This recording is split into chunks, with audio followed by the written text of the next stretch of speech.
ya, yang memang mereka secara regulasi diwajibkan untuk menerapkan program pencegahan penyakit menular, yaitu dengan nama program pencegahan dan pengendalian infeksi, mereka sudah terbiasa untuk melakukan hal-hal semacam ini. Dan tentunya kita perlu belajar dari teman-teman kita, dari tetangga kita, dari sektor industri kesehatan. Bagaimana kita bisa menerapkan pencegahan dan pengendalian infeksi itu di tempat kerja kita masing-masing. Ya, tadi sudah disampaikan oleh Mas Arief, ya saya sudah menjadi instruktur dan pengajar dari tahun 2012 ya dengan spesialisasi kesehatan kerja dan higiene industri. Nah, sebelum kita ingin ngobrol lebih mendalam tentang how to-nya, bagaimana kita melakukan, jelas kita perlu tahu dulu apa dasar undang-undangnya, di mana di dalam peraturan perundangan itu sendiri, terkhusus di dalam peraturan pemerintah nomor 88 tahun 2024, di bagian 7 itu disebutkan pasal-pasal yang mengatur tentang penanggulangan penyakit menular, ya. Dan juga didukung oleh peraturan pemerintah nomor 50 tahun 2012 tentang penerapan sistem manajemen K3, di mana sistem manajemen K3 yang diterapkan di dalam perusahaan kita masing-masing, ya, diwajibkan untuk melakukan upaya pembinaan, pencegahan, pengobatan, dan juga pemulihan terhadap sumber bahaya biologi. Ya, kalau di bahasa kita di K3 itu kita kenal dengan nama bahaya biologi. Nah, bagaimana kita untuk melakukannya? Jelas apa yang kita sudah pahami sebenarnya sejak dari kita, baik dari pengalaman kerja ataupun dari pendidikan pelatihan yang pernah kita ikuti, maka pilar-pilar dari sistem manajemen K3 tetap berjalan. Ada kebijakan komitmen, ada perencanaan, ada penerapan program, evaluasi, dan tinjau ulang. Nah, yang akan saya bagikan pada teman-teman di siang hari ini ada tiga hal sebenarnya. Yang pertama dalam hal prinsip dasar di dalam kita melakukan pencegahan dan pengendalian infeksi tempat kerja, dan dua topik lainnya adalah program spesifik yang sudah diatur oleh peraturan perundangan, terkhusus diatur oleh Menteri Tenaga Kerja untuk dilakukan oleh masing-masing tempat kerja kita, yaitu pengendalian penyakit HIV/AIDS dan pengendalian dari TBC itu sendiri. Nah, kita perlu tahu dulu secara definisi, infeksi itu apa sih? Infeksi itu secara definisi adalah perkembangbiakan penyakit ya pada hospes. Hospes itu adalah istilah yang kita pakai untuk mengatakan induk senang atau induk inang ya. Dalam hal ini kalau kita berbicara hospes adalah kita sebagai pekerja gitu.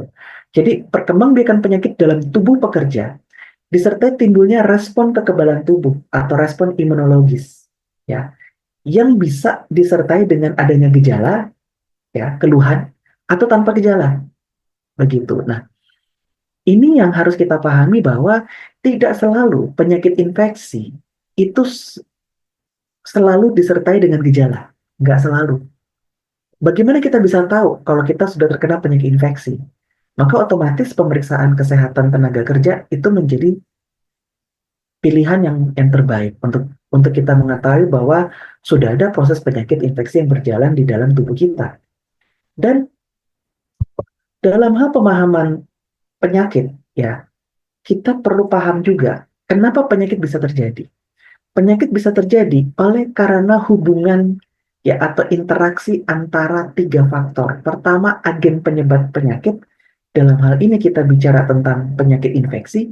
Yang kedua adalah pekerja yang memiliki kekurangan kelemahan secara kesehatan yang membuat agen penyakit ini akan bisa masuk ke dalam tubuh. Dan faktor yang ketiga adalah keadaan lingkungan yang sesuai. Ya, yang dimaksud keadaan lingkungan sesuai itu yang seperti apa? Dalam hal kita berbicara rantai penularan penyakit infeksi, maka yang dimaksud dengan lingkungan yang sesuai adalah reservoir, tempat di mana si agen penyakit infeksi ini bisa berkembang biak. Entah itu di air, entah itu di makanan, entah itu di tanah, ataupun juga di dalam tubuh manusia itu sendiri. Ataupun juga berkembang biak di dalam tubuh binatang. Ya. Yang dari reservoir tersebut, dia akan bisa masuk ke dalam tubuh pekerja melalui 5 jalan penularan, sehingga pada pekerja yang memang memiliki kerentanan atau memiliki kekurangan kelemahan dalam kesehatannya, entah dia kondisi imunokompromis dalam arti memang dia punya penyakit autoimun, atau dia memang punya penyakit genetik di mana kekebalan tubuhnya jelek, ataupun dia juga pasca operasi, ataupun dia mengalami luka bakar yang luas, ya, atau dia punya penyakit kronis, misalkan dia punya diabetes, punya hipertensi, punya hiperkolesterol, dan penyakit kronis lainnya, ataupun usia yang terlalu tua, ya, lanjut usia.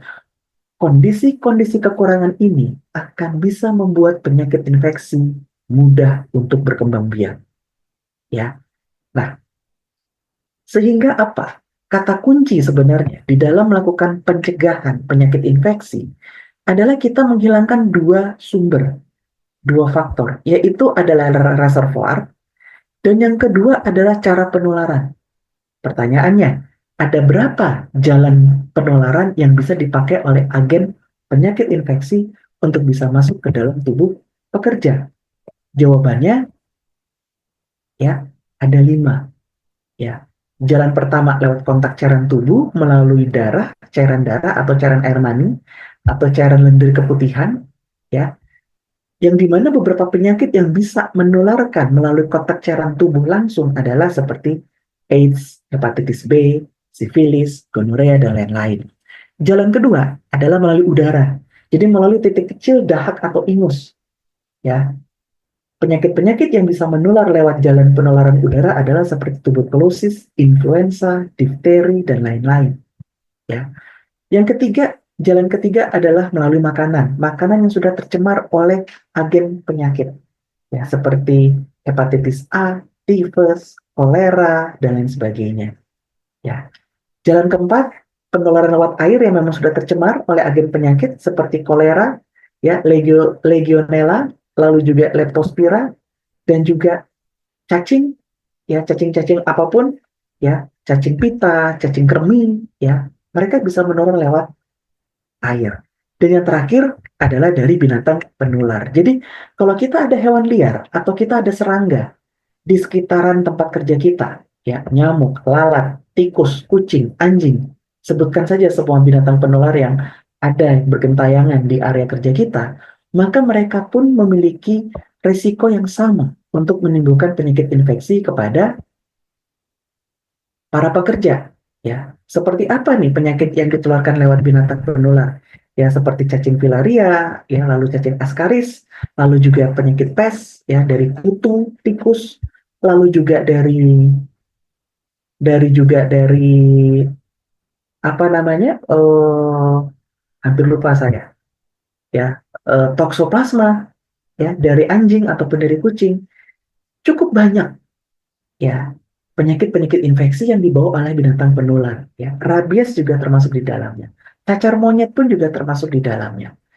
Jadi ketika kita bisa memahami bahwa di tempat kerja kita ada 5 jalan penularan, ya, maka kita bisa melakukan tindakan pengendaliannya.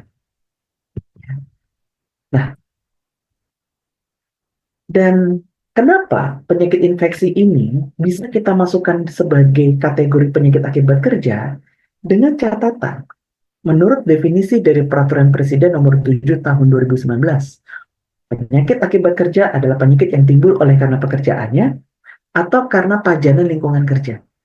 Jadi kalau bicara tentang pekerjaan, otomatis kita sudah mengenal nih sebenarnya ada beberapa profesi kerja yang akan bisa mengalami penyakit infeksi, ya, seperti chef, ya, yang di industri kuliner, ya, di industri makanan, lalu juga tenaga kesehatan di industri rumah sakit oleh karena mereka bertemu dengan berbagai macam pasien dengan penyakit infeksi, ya, maupun juga yang bekerja di laboratorium dengan sampel biologi yang mereka harus periksa.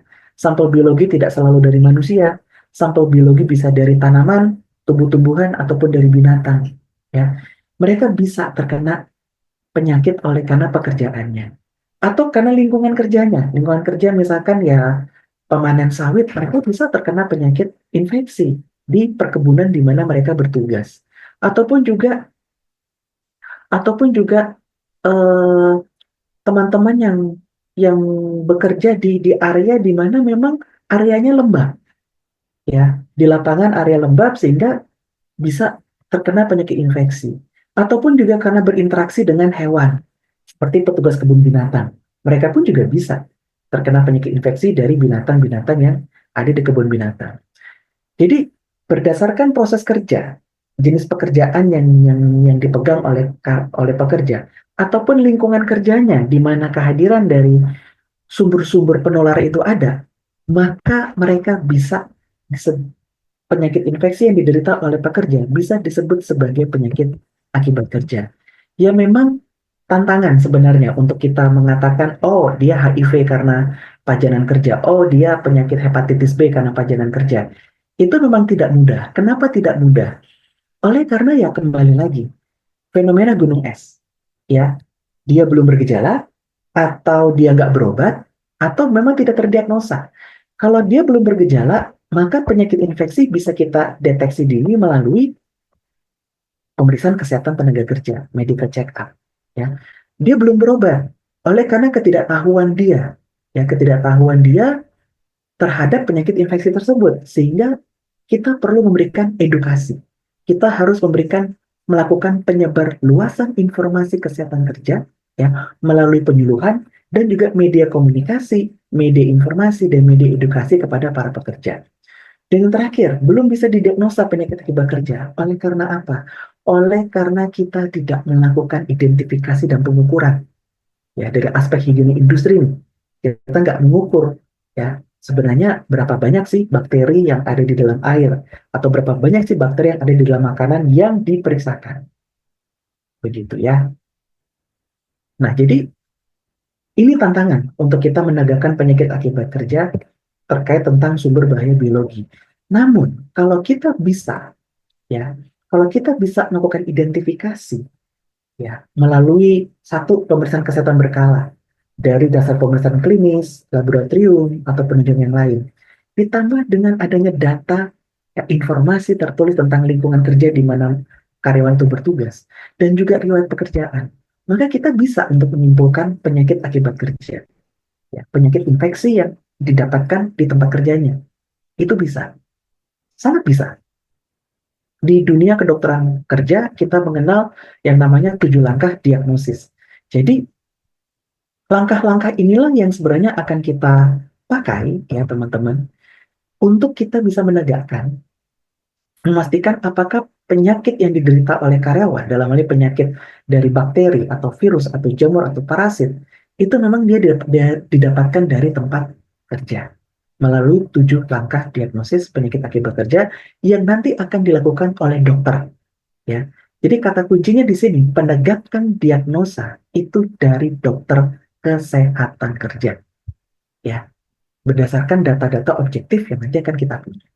Nah, lalu dalam hal kita berbicara program dalam hal melakukan pencegahan dan pengendalian infeksi tempat kerja, kembali ada 5 pilar yang harus kita jalankan. 5 pilar sistem manajemen. Adanya kebijakan dan komitmen. Berharap di tempat teman-teman sebenarnya sudah punya nih yang namanya panitia pembina K3. Di mana di dalam panitia pembina K3, kita nanti punya satuan tugas atau subkomite kita bilang. Ya, satuan tugas untuk fokus di dalam pembinaan dan pengawasan penerapan program pencegahan dan pengendalian infeksi. Yang nanti teman-teman akan tahu satgas apa yang dibutuhkan di dalam P2K3 tersebut. Lalu yang kedua, kita melakukan perencanaan. Perencanaan tidak akan jauh-jauh dari yang namanya identifikasi bahaya dan penilaian risiko. Dalam hal konteks penyakit menular, maka yang kita identifikasi adalah bahaya biologi. Begitu. Dan yang kita nilai risikonya adalah penyakit infeksinya. Paling mudah. Ya. Dari perencanaan tersebut, maka kita bisa membuat program-program pengendaliannya. Ya. Program-program pengendaliannya apa saja? Itu yang nanti kita sesuaikan dengan hasil temuan dari identifikasi bahaya dan juga penilaian risiko. Ya, yang nanti akan masuk ke dalam pilar ketiga, yaitu penerapan program pengendalian penyakit infeksi. Dan selama program berjalan, pastinya kita harus melakukan pengukuran dan evaluasi terhadap keberhasilan program. Apakah program sudah berjalan sebagaimana mestinya? apakah program ini sudah memenuhi target atau belum. Dan nanti di akhir tahun nih, apalagi sekarang kita akan menjelang tutup tahun nih, tahun 2024, ya, kita melakukan tinjau ulang. Kita akan menilai apakah program pengendalian penyakit infeksi di perusahaan kita ini sudah berjalan atau tidak. Sebagaimana mestinya. Ada nggak kekurangan-kekurangan atau celah yang membuat program ini tidak bisa mencapai target? Atau program belum bisa berjalan? Sehingga kita melakukan yang namanya peningkatan berkelanjutan. Program tidak akan pernah sempurna, tapi yang akan terjadi pada program adalah adanya peningkatan berkelanjutan. Nah, ya, di dalam melakukan identifikasi, kembali lagi diingatkan kepada teman-teman, ya di dalam perencanaan, ingat kita melewati 3 tahapan, ya, identifikasi bahaya, penilaian risiko, dan penentuan pengendaliannya. Nah, bahaya biologi apa saja yang harus kita cari? Nah, kalau dari kacamata dokter, kita akan mudah untuk mencari ada nggak kemungkinan bakteri, virus, jamur parasit yang nanti bisa menyerang para pekerja melalui 5 jalan penularan tadi, ya, kontak cairan tubuh, udara, makanan, air, dan binatang penular. Dan sebaliknya bagi teman-teman yang latar belakang bukan tenaga kesehatan, ya sarjana ekonomi, sarjana sipil, dan lain sebagainya, sangat memang sangat tidak mungkin untuk Anda bisa mengidentifikasi bahaya biologi terkait bakteri, virus, jamur, parasit. Tetapi Anda bisa mengidentifikasi, ya, hewan liar, serangga, atau reptil, atau tanaman, tumbuhan yang memang sudah dikenal sebagai pembawa penyakit. Mudahnya itu, mudahnya. Ya, termasuk juga, ya, kalau ingin membantu dalam hal proses identifikasi bahaya adalah mencari reservoir, ya, genangan air, tumpukan sampah, gitu ya. Lalu juga apa namanya wadah-wadah kemasan yang juga ada bahan biologi, misalkan tanah, gitu ya. Jadi selain kita mengidentifikasi makhluk ya, binatang dan tumbuhan, kita pun juga mengidentifikasi reservoir. Ya, itu cara yang penting untuk bisa kita lakukan. Dengan kita bisa mengidentifikasi kehadiran dari reservoir, ya, ataupun kehadiran dari binatang atau tumbuhan di area kerja kita, maka akan sangat banyak membantu panitia pembina K3, terkhusus dokter kesehatan kerja di masing-masing perusahaan di mana teman-teman bertugas untuk bisa mengidentifikasi apakah dari binatang atau tumbuhan atau reservoir yang sudah diidentifikasi ada risiko penyakit yang timbul, baik oleh karena bakteri, karena virus, karena jamur, ataupun karena parasit. Ya, parasit dalam hal ini ada seperti cacing, kutu, ya, pinjal kita bilang, dan lain sebagainya.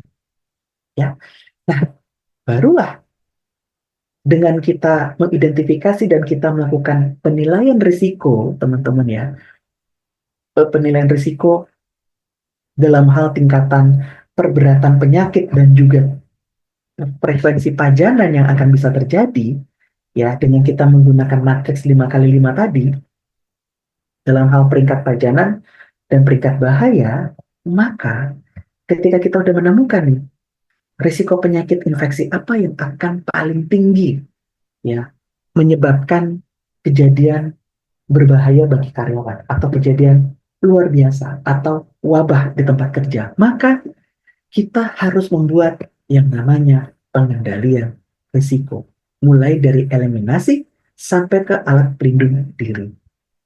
Ya, mungkin muncul pertanyaan buat teman-teman, bagaimana kita melakukan pengendalian risiko penyakit karena penyakit infeksi? Ya, sebenarnya cukup banyak. Ya, kalau eliminasi, tinggal kita hilangkan saja binatang atau tumbuhan yang memang memiliki risiko menimbulkan penularan kepada para pekerja. Itu paling gampang. Ataupun menghilangkan reservoir. Ya, salah satunya adalah dalam hal kita ingin memberantas nyamuk Aedes aegypti, kita menerapkan program 3M, housekeeping. Kita hilangkan genangan-genangan air yang ada di area kerja kita yang bisa dipakai oleh nyamuk Aedes aegypti untuk berkembang biak dan bisa membawa virus dengue yang menyebabkan penyakit demam berdarah dengue. Itu beberapa contoh dalam hal melakukan eliminasi. Dalam hal substitusi contoh contoh sederhana, misalkan kita menanam tanaman tumbuhan yang ternyata tumbuhan tanaman ini bisa menyebabkan penyakit infeksi kepada kita. Begitu, maka kita perlu mengganti. Atau nih, ya, contoh berikutnya, kita tahu bahwa ketika kita hmm, ingin menyiapkan satu makanan buat para pekerja, kita tahu bahwa daging sapi tertentu itu mungkin sudah tercemar dengan yang namanya cacing, maka kita harus ganti daging tersebut dengan daging yang lebih sehat, ataupun kita ganti jenis dagingnya. Yang tadinya daging sapi mungkin kita ganti jadi daging domba, supaya jangan sampai timbul penyakit infeksi oleh karena tertular dari makanan. Begitu. Ya. Dalam hal berbicara engineering, ya, modifikasi sistem dan juga mengisolasi bahaya, penting sekali, terkhusus sebenarnya kalau untuk engineering itu sangat terlihat contoh nyatanya di dalam pengendalian ventilasi udara. Ketika kita bisa melakukan preventive maintenance terhadap sistem HVAC kita, ya, sistem ventilasi sirkulasi udara kita, maka kita bisa menghindarkan para pekerja terhadap potensi terjadinya penyakit yang ditularkan lewat udara. Ya, kita memodifikasi, kita memperbaiki. Apalagi kalau kita bicara isolasi bahaya, ya berarti kita bisa membuat barikade-barikade untuk menghalangi para binatang untuk masuk ke area kerja kita, ya. Ataupun juga kita memasang perangkap, ya, perangkap tikus, perangkap kecoa, ya, yang bisa untuk menangkap hewan-hewan penular, begitu, ya. Nah, dalam hal misalkan tumpukan sampah, ya, tumpukan sampah karena memang sampah dapurnya banyak gitu ya, sampah biologisnya. Maka kita memodifikasi dan mengisolasi supaya sampah ini tidak bisa terkontak oleh serangga penular seperti lalat, dibuat kedap, ya, dibuat kedap sehingga tidak ada leleran atau rembesan dari sampah biologi tersebut yang bisa mengundang serangga atau binatang liar datang. Jadi cukup banyak pengendalian engineering yang bisa kita lakukan sebenarnya. Ya, baik dari sisi modifikasi ataupun dari sisi isolasi. Dalam hal berbicara pengendalian administratif, disinilah kita mengedepankan yang namanya pendidikan dan pelatihan. Salah satunya adalah yang teman-teman ikuti saat ini. Ini adalah bagian dari pengendalian administratif. Kita memberikan pendidikan, kita memberikan pelatihan, kita juga memberikan prosedur kerja aman supaya teman-teman terhindar dari penyakit infeksi, ya. Dan juga program medical check-up, ya. Medical check-up adalah bagian dari pengendalian administrasi untuk kita deteksi dini adanya penyakit infeksi di dalam tubuh pekerja tersebut. Dan yang terakhir untuk alat pelindung diri, bisa dikatakan, ya, salah satu yang terpenting di dalam alat pelindung diri terhadap bahaya biologi adalah vaksinasi. Ya, vaksinasi bisa kita berikan kepada para pekerja, disesuaikan dengan besaran risiko penyakit yang akan bisa terjadi di kalangan pekerja. Satu contoh nyata adalah sebelum COVID kita pernah menghadapi kasus difteri dan kasus tetanus pada saat itu di beberapa kota, di beberapa provinsi karena outbreaks atau wabah, sehingga perusahaan membuat kebijakan untuk mewajibkan seluruh pekerja untuk mendapatkan vaksinasi difteri dan tetanus. Itu adalah bentuk dari perlindungan menggunakan alat pelindung diri. Termasuk juga di dalamnya ya kita bisa juga pakai apa namanya? Kita juga bisa pakai alat pelindung diri, misalkan masker, ya, sarung tangan dan lain sebagainya. Jadi dalam hal pengendalian penyakit infeksi banyak yang bisa kita lakukan sebenarnya. Tinggal kita melihat, ya, risiko penyakit infeksi apa yang bisa terjadi di tempat kerja kita masing-masing, ya. Nah, kalau mau dibuat secara lebih ringkas, ya, lebih sistematis, di mana kita bisa mencontoh atau kita bisa berkaca kepada teman-teman dari sektor industri kesehatan, maka program pencegahan dan pengendalian infeksi itu terbagi menjadi 4 pada dasarnya, ya, kalau buat kita. Ada surveillance, jadi secara berkala kita melakukan survei lapangan untuk kembali mengidentifikasi potensi-potensi bahaya biologi, entah adanya binatang penular, entah ada serangga, ada tanaman, ataupun juga reservoir-reservoir di mana si penyakit itu akan bisa bertumbuh kembang. Lalu yang kedua adalah kewaspadaan isolasi. Ya, kewaspadaan isolasi ini berbicara tentang bagaimana kita menerapkan secara spesifik perlindungan terhadap para pekerja. Ya, kalau di rumah sakit kita mengenal adanya beberapa program dalam kewaspadaan isolasi itu, contohnya adalah ya apa namanya linen, ya laundry, lalu juga dalam hal penempatan pasien saat melakukan tindakan harus melakukan tindakan yang aman, ya tindakan penyuntikan yang aman, terus juga dalam hal sterilisasi, ya sterilisasi alat-alat yang memang tercemar oleh cairan tubuh, ya maupun juga penggunaan masker, ya itu semua terangkum di dalam program atau proyek yang namanya kewaspadaan isolasi.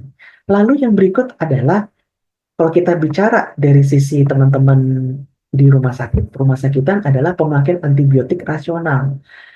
Ini penting sebenarnya. Penting oleh karena jangan sampai kita, para pekerja, kita mengalami kekebalan terhadap antibiotik sehingga kalau kita terkena penyakit infeksi, bakterinya pun akan tetap bertahan. Itu sebab rasionalisasi pemberian antibiotik itu hal yang sangat krusial. Bahkan itu menjadi KPI kalau di industri rumah sakitan, ya, bahwa tidak sembarang nih setiap kali pasien datang semuanya ditembak pukul rata antibiotik, ya. Itu harus ada pembuktian. Lalu yang berikut adalah kesehatan karyawan dalam hal berbicara bagaimana kita memastikan supaya para karyawan itu terbebas dari penyakit infeksi, baik melalui pemeriksaan kesehatan tenaga kerja ataupun melalui unit penerapan pelayanan kesehatan kerja di dalam upaya pengobatan dan upaya pemulihan. Dan yang terakhir adalah pendidikan dan pelatihan. Pendidikan dan pelatihan di sini dimaksud adalah sangat terfokus, ya, sangat terfokus kepada menambah pengetahuan, kewaspadaan terhadap penyakit infeksi untuk para pekerja. Begitu. Nah, yang akhirnya nih teman-teman, audit tetap harus dilakukan.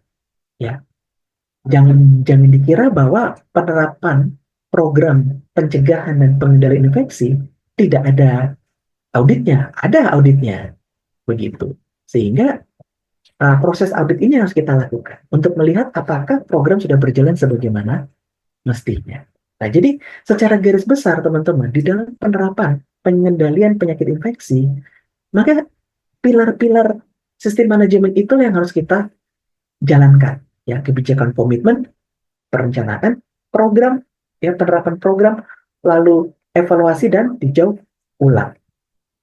Nah sekarang kita akan berkenalan dengan dua program utama yang diatur di dalam peraturan Menteri Tenaga Kerja, yaitu yang pertama pengendalian HIV/AIDS.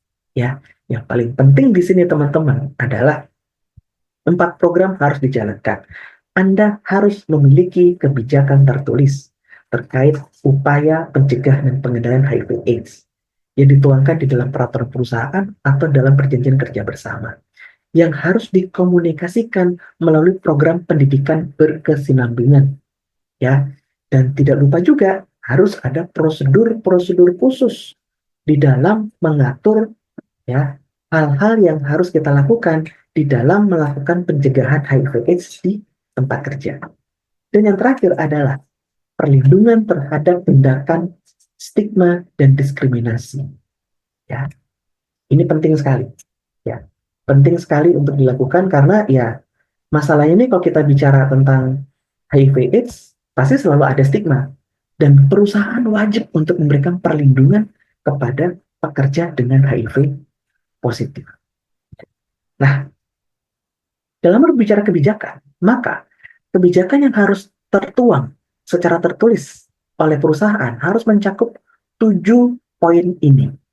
Ya, dalam hal pengembangan strategi promosi, pendidikan berkesinambungan, informasi yang kita berikan kepada karyawan tentang pelayanan pengujian, konseling dan pelayanan lainnya, ya, dan pelarangan untuk mewajibkan tes HIV. Kenapa? Karena tes HIV ini akan memiliki efek stigma dan diskriminasi yang terjadi nih teman-teman, sehingga si Menteri Tenaga Kerja mengatur di dalam pasal 5, ya, pengusaha atau pengurus dilarang melakukan uji HIV untuk digunakan sebagai prasyarat proses rekrutmen atau kelanjutan status pekerja atau kewajiban rutin.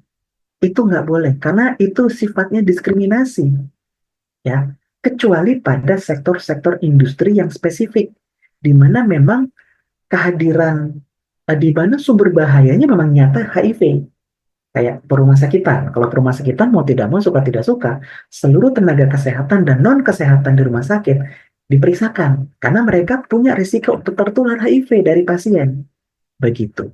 Dan satu lagi sih yang paling gampang contoh, dan ternyata terakhir saya dengar kabar bahwa ini sudah berjalan secara terorganisir, yaitu industri seks komersial.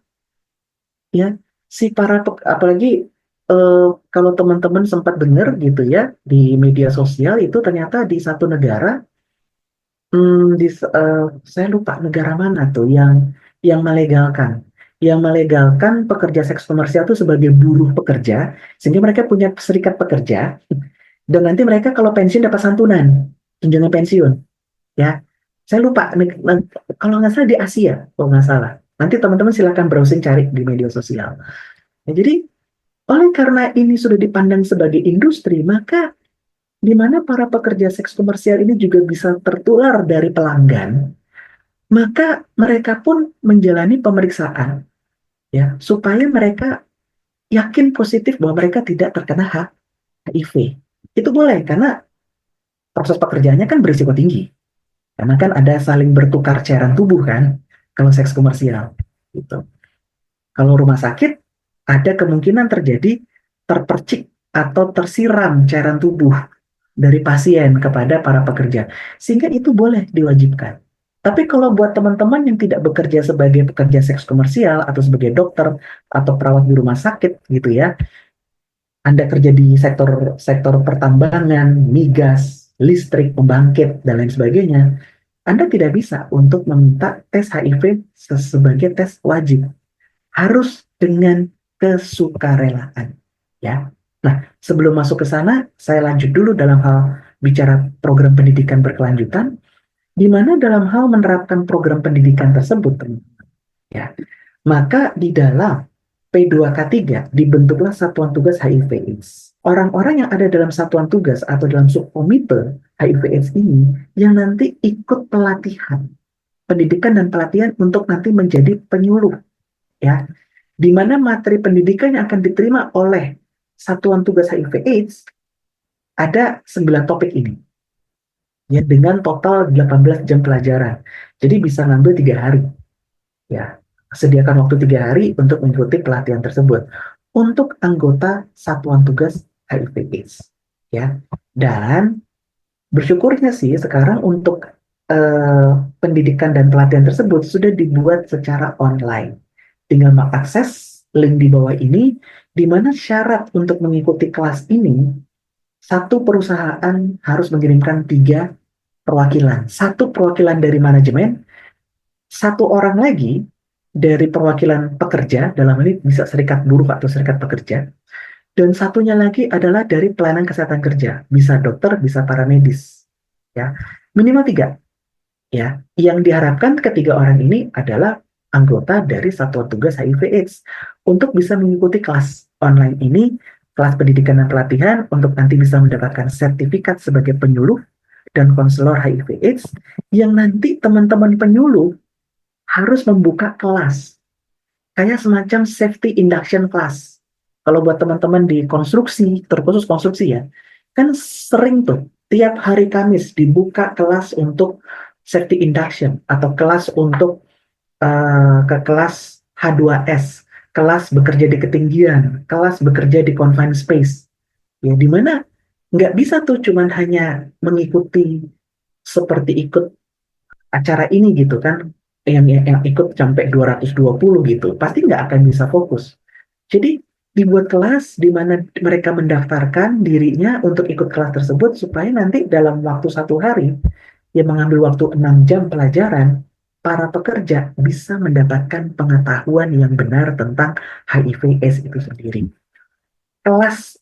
sistem kelas ini diberlakukan bagi seluruh pekerja tanpa terkecuali, supaya seluruh pekerja yang ada di tempat Anda benar-benar mendapatkan pengetahuan HIV/AIDS yang tepat.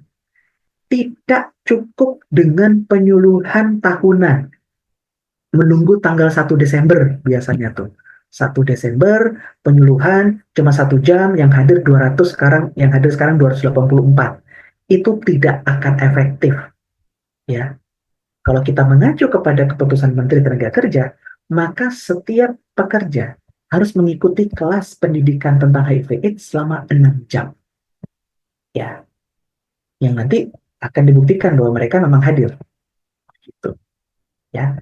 Nah, dari situ juga jangan lupa untuk kita menyiapkan prosedur K3, prosedur tertulis di dalam melakukan pencegahan dan pengendalian HIV/AIDS, lalu pengawasan terhadap infeksi, dan juga program pertolongan pertama kalau ada yang terpajan darah atau cairan. Masing-masing sektor industri akan membuat prosedurnya akan berbeda-beda. Yang nanti dari saya sempat lihat di kolom Q&A sudah ada yang menanyakan. Ya, nanti kita akan sama-sama belajar bagaimana kita membuat secara praktis ya dalam hal penanganan terhadap pekerja yang kemungkinan terpajan darah atau cairan tubuh. Ya. Nah, dan tidak lupa juga nih teman-teman, untuk kalau nanti ada para pekerja yang ternyata dia setelah mengikuti kelas, dia mau untuk dites oleh karena dia masuk dalam kategori berisiko, maka perusahaan mengakomodir kebutuhan tersebut. Ya, jadi si karyawan, si pekerja akan bisa mendapatkan konseling dan juga tes HIV secara sukarela. Di mana sukarela ini harus dibuktikan dengan persetujuan tertulis dari pekerja bahwa saya mau kok dites karena saya ingin menjaga diri saya tetap sehat. Begitu. Dan semua ini harus dirahasiakan. Ya. Kalaupun ada personil-personil tertentu di dalam perusahaan yang perlu tahu terkait tentang kegiatan ini, maka yang boleh tahu adalah P2K3 dan direksi. Hanya mereka. Di luar dari situ nih, kalau sampai ada kebocoran informasi, berarti pelakunya antara direksi atau P2K3 nih yang mulutnya bocor. Begitu. Ya, karena kerahasiaan ini dilakukan demi menghindari adanya stigma dan diskriminasi yang dilakukan oleh para pekerja yang lain. Begitu. Yang dimana kalau di perusahaan kita memang belum bisa melakukan tes HIV, tidak apa-apa. Kita bisa bekerja sama dengan pihak rumah sakit atau pihak klinik atau puskesmas yang ditunjuk oleh Menteri Kesehatan sebagai rumah sakit, sebagai fasilitas kesehatan rujukan HIV. Itu boleh. Jadi dalam hal menerapkan yang namanya uh, tes HIV tidak selalu dilakukan di tempat kerja kok. Selalu. Kita punya kok perpanjangan tangan dari puskesmas ataupun dari klinik pratama ataupun dari rumah sakit. Itu bisa. Termasuk nanti kalau misalkan ya ada pekerja yang positif HIV, maka rumah sakit dan klinik tersebut yang nanti punya peranan tanggung jawab untuk melakukan pengobatan dan perawatan terhadap si karyawan yang positif tersebut. Ya, jadi benar-benar kita pastikan di dalam prosedur kerja kita tekankan bahwa tidak boleh ada diskriminasi atau stigma. Kalau sampai ada diskriminasi atau stigma harus diberikan tindakan disiplin. Ya, tindakan disiplinnya dalam bentuk apa? Kalau pendapat saya pribadi, karena tindakan diskriminasi dan stigma ini juga masuk ke ranah pidana, kasih SP2, surat peringatan 2. Karena sudah mengganggu gitu. Karena tindakan stigma dan diskriminasi itu sudah mengganggu lingkungan tempat kerja yang sehat, ya. Bahkan membuat lingkungan tempat kerja kita jadi sakit secara sosial, sakit secara psikologi, karena penyebar luasan gosip ataupun juga ada tindakan-tindakan yang tidak baik. Itu akan mengganggu operasional bisnis dari perusahaan. Dan itu pasti masuk kategori SP2 kalau sudah mengganggu operasional kan, mengganggu operasional, bahkan mungkin bisa merugikan perusahaan. Jadi mau tidak mau suka tidak suka, ya, setiap pelaku diskriminasi harus kena hukuman. Ya. Dan pekerja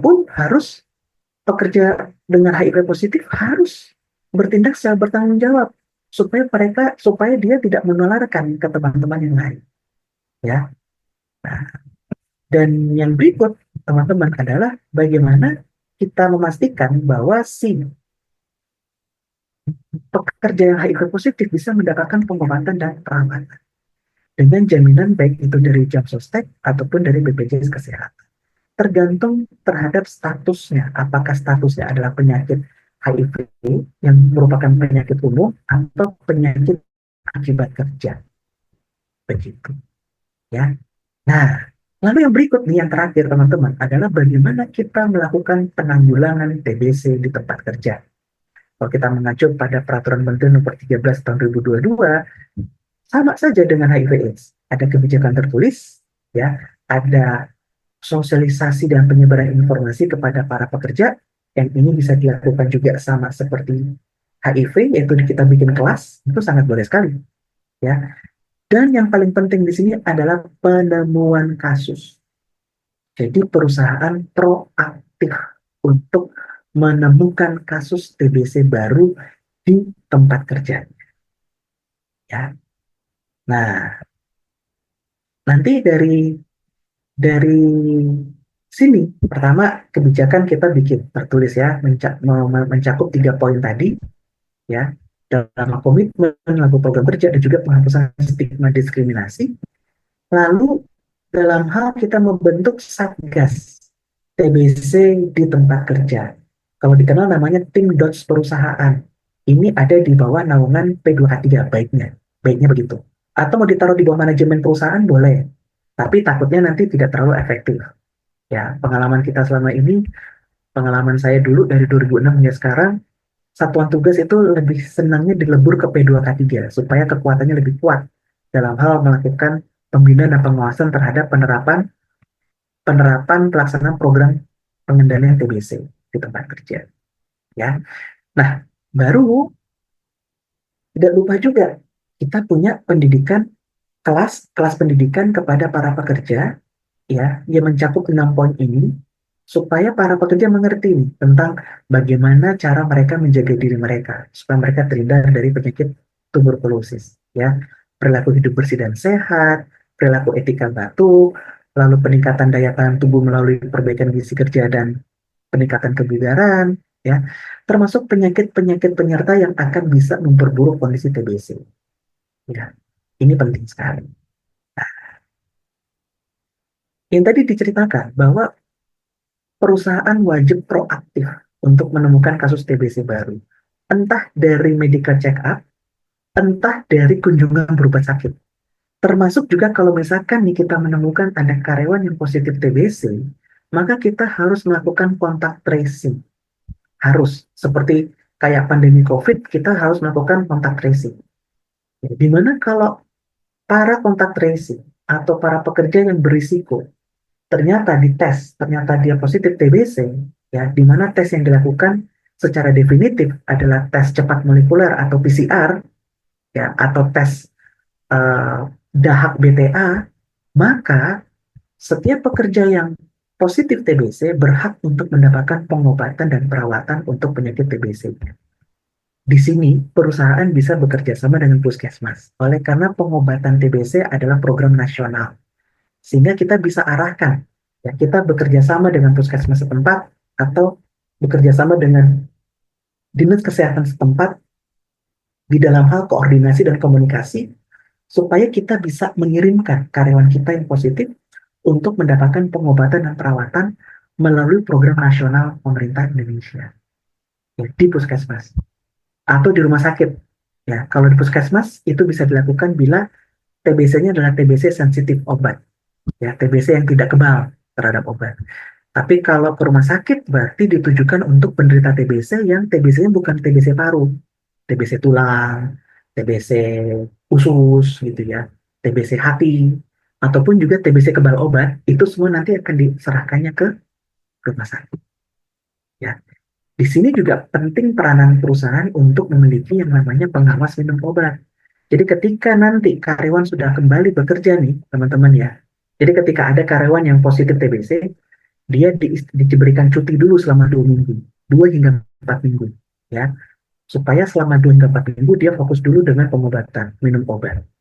Nanti 4 minggu dievaluasi oleh dokter dan ternyata dia tidak menular, kata kuncinya tidak menular, dia bisa kembali untuk bekerja lagi di tempat kita, tapi harus ada pengawas minum obat, ya, yang akan memastikan bahwa karyawan ini akan tetap minum obat sampai selesai pengobatannya. Ya, entah itu 6 bulan atau di 9 bulan atau 12 bulan, tergantung dari jenis dan perberatan penyakit TBC. Tujuannya untuk apa? Untuk menghindarkan karyawan terkena TBC kebal obat. Ini yang paling parah nih kalau sampai kebal obat. Karena kalau kebal obat, otomatis karyawan ini nggak akan bisa masuk kerja dan mungkin ya sampai 1 tahun dia tidak di apa tidak 1 tahun dia cuti sakit, dia tidak akan bisa aktif bekerja. Oleh karena ya bakterinya masih menularkan begitu. Ya.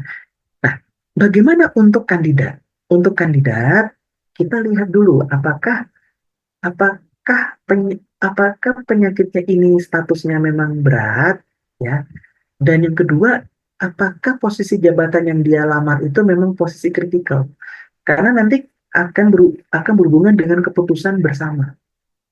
Apakah nanti kita pending dulu proses rekrutmen untuk dia menjalani pengobatan sampai dinyatakan tidak menular oleh pihak dokter, ya, atau kita benar-benar nggak lanjut. Tapi mengingat bahwa penyakit TBC adalah penyakit infeksi yang bisa sembuh dengan pengobatan selama 6 bulan, maka proses rekrutmen akan bisa berjalan, ya, bisa berjalan. Yang penting ada satu kesepakatan bersama antara pihak dari safety, pihak dari occupational health-nya, pihak dari HRD, dan juga dari user untuk sama-sama membuat kesepakatan dalam hal bagaimana perlakuan kita untuk kandidat yang ternyata dari hasil medical check up dia memang benar-benar positif, definitif, ya, TBC. Ya. Dan yang terakhir yang paling penting teman-teman, bahwa yang kita takutkan dari penyakit infeksi pada dasarnya adalah wabah. Ya. Jadi penting sekali di dalam prosedur K3 kita, kita harus membuat prosedur tanggap darurat wabah. Ya, dengan kita pernah berhadapan dengan pandemi COVID, harapannya prosedur kerjanya tidak dimasukkan ke dalam karung sampah, ya. Bisa kita pakai si pedoman penanggulangan COVID tersebut di dalam tanggap darurat wabah. Wabah apa yang akan bisa terjadi di tempat kerja kita? Kita buatkan pedomannya. Yang terpenting di sini, kata kuncinya adalah penemuan cepat kasus aktif, kasus penyakit infeksi aktif, dan kontak tracing. Dua kata kunci ini paling penting untuk kita lakukan. Supaya jangan sampai tempat kerja kita terkena wabah, penyakit menular, yang bisa menghentikan proses operasional dari perusahaan yang akan bisa menimbulkan kerugian, baik kerugian finansial ataupun kerugian reputasi. Nah, itu yang bisa saya bagikan pada teman-teman di siang hari ini. Mudah-mudahan apa yang saya bagikan ini bisa memberikan pencerahan bagi teman-teman dan bisa untuk membantu teman-teman untuk memahami tentang bagaimana sih kita bisa melakukan pengendalian penyakit menular di tempat kerja. Untuk itu, saya akan kembalikan layar dan waktu ke Mas Arief. Baik, terima kasih banyak Dokter Wendri untuk penjelasannya terkait dengan materi kita siang hari ini. Dan ini sudah banyak yang bertanya, tapi sebelum kita lanjut ke sesi tanya jawab, ada beberapa informasi terlebih dahulu untuk teman-teman semuanya. Dan untuk teman-teman yang ingin bertanya, silahkan bisa tuliskan pertanyaannya di kolom Q&A, atau teman-teman juga bisa klik raise hand, nanti akan diberikan kesempatan untuk bisa bertanya langsung dengan Dr. Wendri hari ini ya. Jadi silahkan nanti teman-teman bisa tuliskan atau klik raise hand. Sebelum kita lanjut ke sesi Q&A, saya akan memberikan informasi dulu nih untuk teman-teman semuanya terkait dengan absensi dan juga sertifikat. Nah, untuk sertifikat tentunya nanti akan kami berikan juga ya absensi terlebih dahulu di kolom chat Zoom setelah ini. Jadi nanti teman-teman silakan bisa isi absensi di sana di kolom chat Zoom. Nah, dan pastikan juga teman-teman sudah memiliki aplikasi Mika Super App K3 dan berstatus platinum. Taunya dari mana? Silakan bisa dibuka aplikasinya dan di pojok kiri atas ini ada tulisan platinum. Kalau masih silver nanti tulisannya silver. Biasanya untuk teman-teman yang akunnya baru itu akan mendapatkan akses platinum member selama 3 bulan secara gratis. Tapi kalau teman-teman sudah lama punya akun aplikasi Mika-nya, teman-teman nanti biasanya setelah 3 bulan akan kembali ke silver. Nah, itu perlu diupdate kembali ya. Kenapa? Karena nanti regulasi K3 dan modul pelatihan akan terkunci, juga sertifikatnya akan tertahan sementara. Seperti itu ya. Sampai nanti teman-teman upgrade menjadi platinum member. Nah, kemudian gimana cara upgrade menjadi platinum member? Silakan bisa simak video berikut ini untuk upgrade platinum member. Tutorial upgrade Platinum Member aplikasi Mika Super App K3. Yang pertama, silahkan Anda klik salah satu gambar gembok yang ada pada halaman beranda Anda, kemudian klik upgrade kartu Platinum. Lalu, Anda bisa pilih dengan 3 masa aktif kartu, 3 bulan, 6 bulan, ataupun 1 tahun. Setelah itu, klik upgrade sekarang. Kemudian Anda bisa pilih metode pembayaran melalui virtual account atau juga e-wallet. Setelah itu, klik bayar. Kemudian, silahkan salin rekening virtual Anda dan lakukan transfer berdasarkan nominal yang telah tersedia pada aplikasi. Dan khusus Anda yang menggunakan Mandiri, silahkan Anda pilih pihak ketiga, yaitu Sendit 88908, sesuai dengan 5 angka yang ada di depan rekening virtual Anda. Setelah Anda transfer, silahkan Anda buka kembali aplikasi Mika Super App K3, lalu refresh kembali aplikasi Anda. Setelah itu, Anda bisa klik nama Anda, lalu akan muncul member card Platinum. Oke, ya itu tadi ya cara untuk upgrade menjadi platinum. Nah, silakan teman-teman bisa cek aplikasinya apakah sudah platinum atau kembali ke silver gitu ya. Oke, nah untuk rekaman webinar kolega juga akan kami tayangkan di channel YouTube-nya Kak Cik Deni. Jadi buat teman-teman semuanya silahkan bisa di-subscribe dan nanti teman-teman bisa tonton lagi nih video-video webinar setiap hari Sabtu di channel YouTube-nya Kak Cik Deni. Kemudian untuk teman-teman semuanya yang punya SKP dan lisensi ahli K3 umum, pastikan teman-teman belum expire lebih dari 1 tahun ya, supaya nanti teman-teman tidak perlu ikut refreshment ya. Harganya lumayan ya, hampir 2 kali lipat untuk ikutan refreshment-nya. Kalau misalkan teman-teman cukup perpanjang, ini juga sangat terjangkau harganya. Mediatama bisa bantu untuk proses perpanjangannya teman-teman. Dan juga jika punya lisensi K3 lainnya, Mediatama juga bisa membantu untuk proses perpanjangannya. Kemudian untuk teman-teman yang ingin terjun ke dunia K3, teman-teman bisa memulai memiliki kompetensi menjadi seorang ahli K3 umum Kemenaker RI.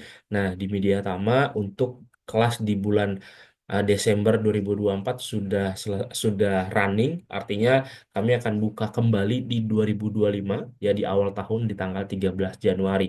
Dan ini kita lakukan secara online training teman-teman ya. Dan masih belum ada kenaikan harga ya.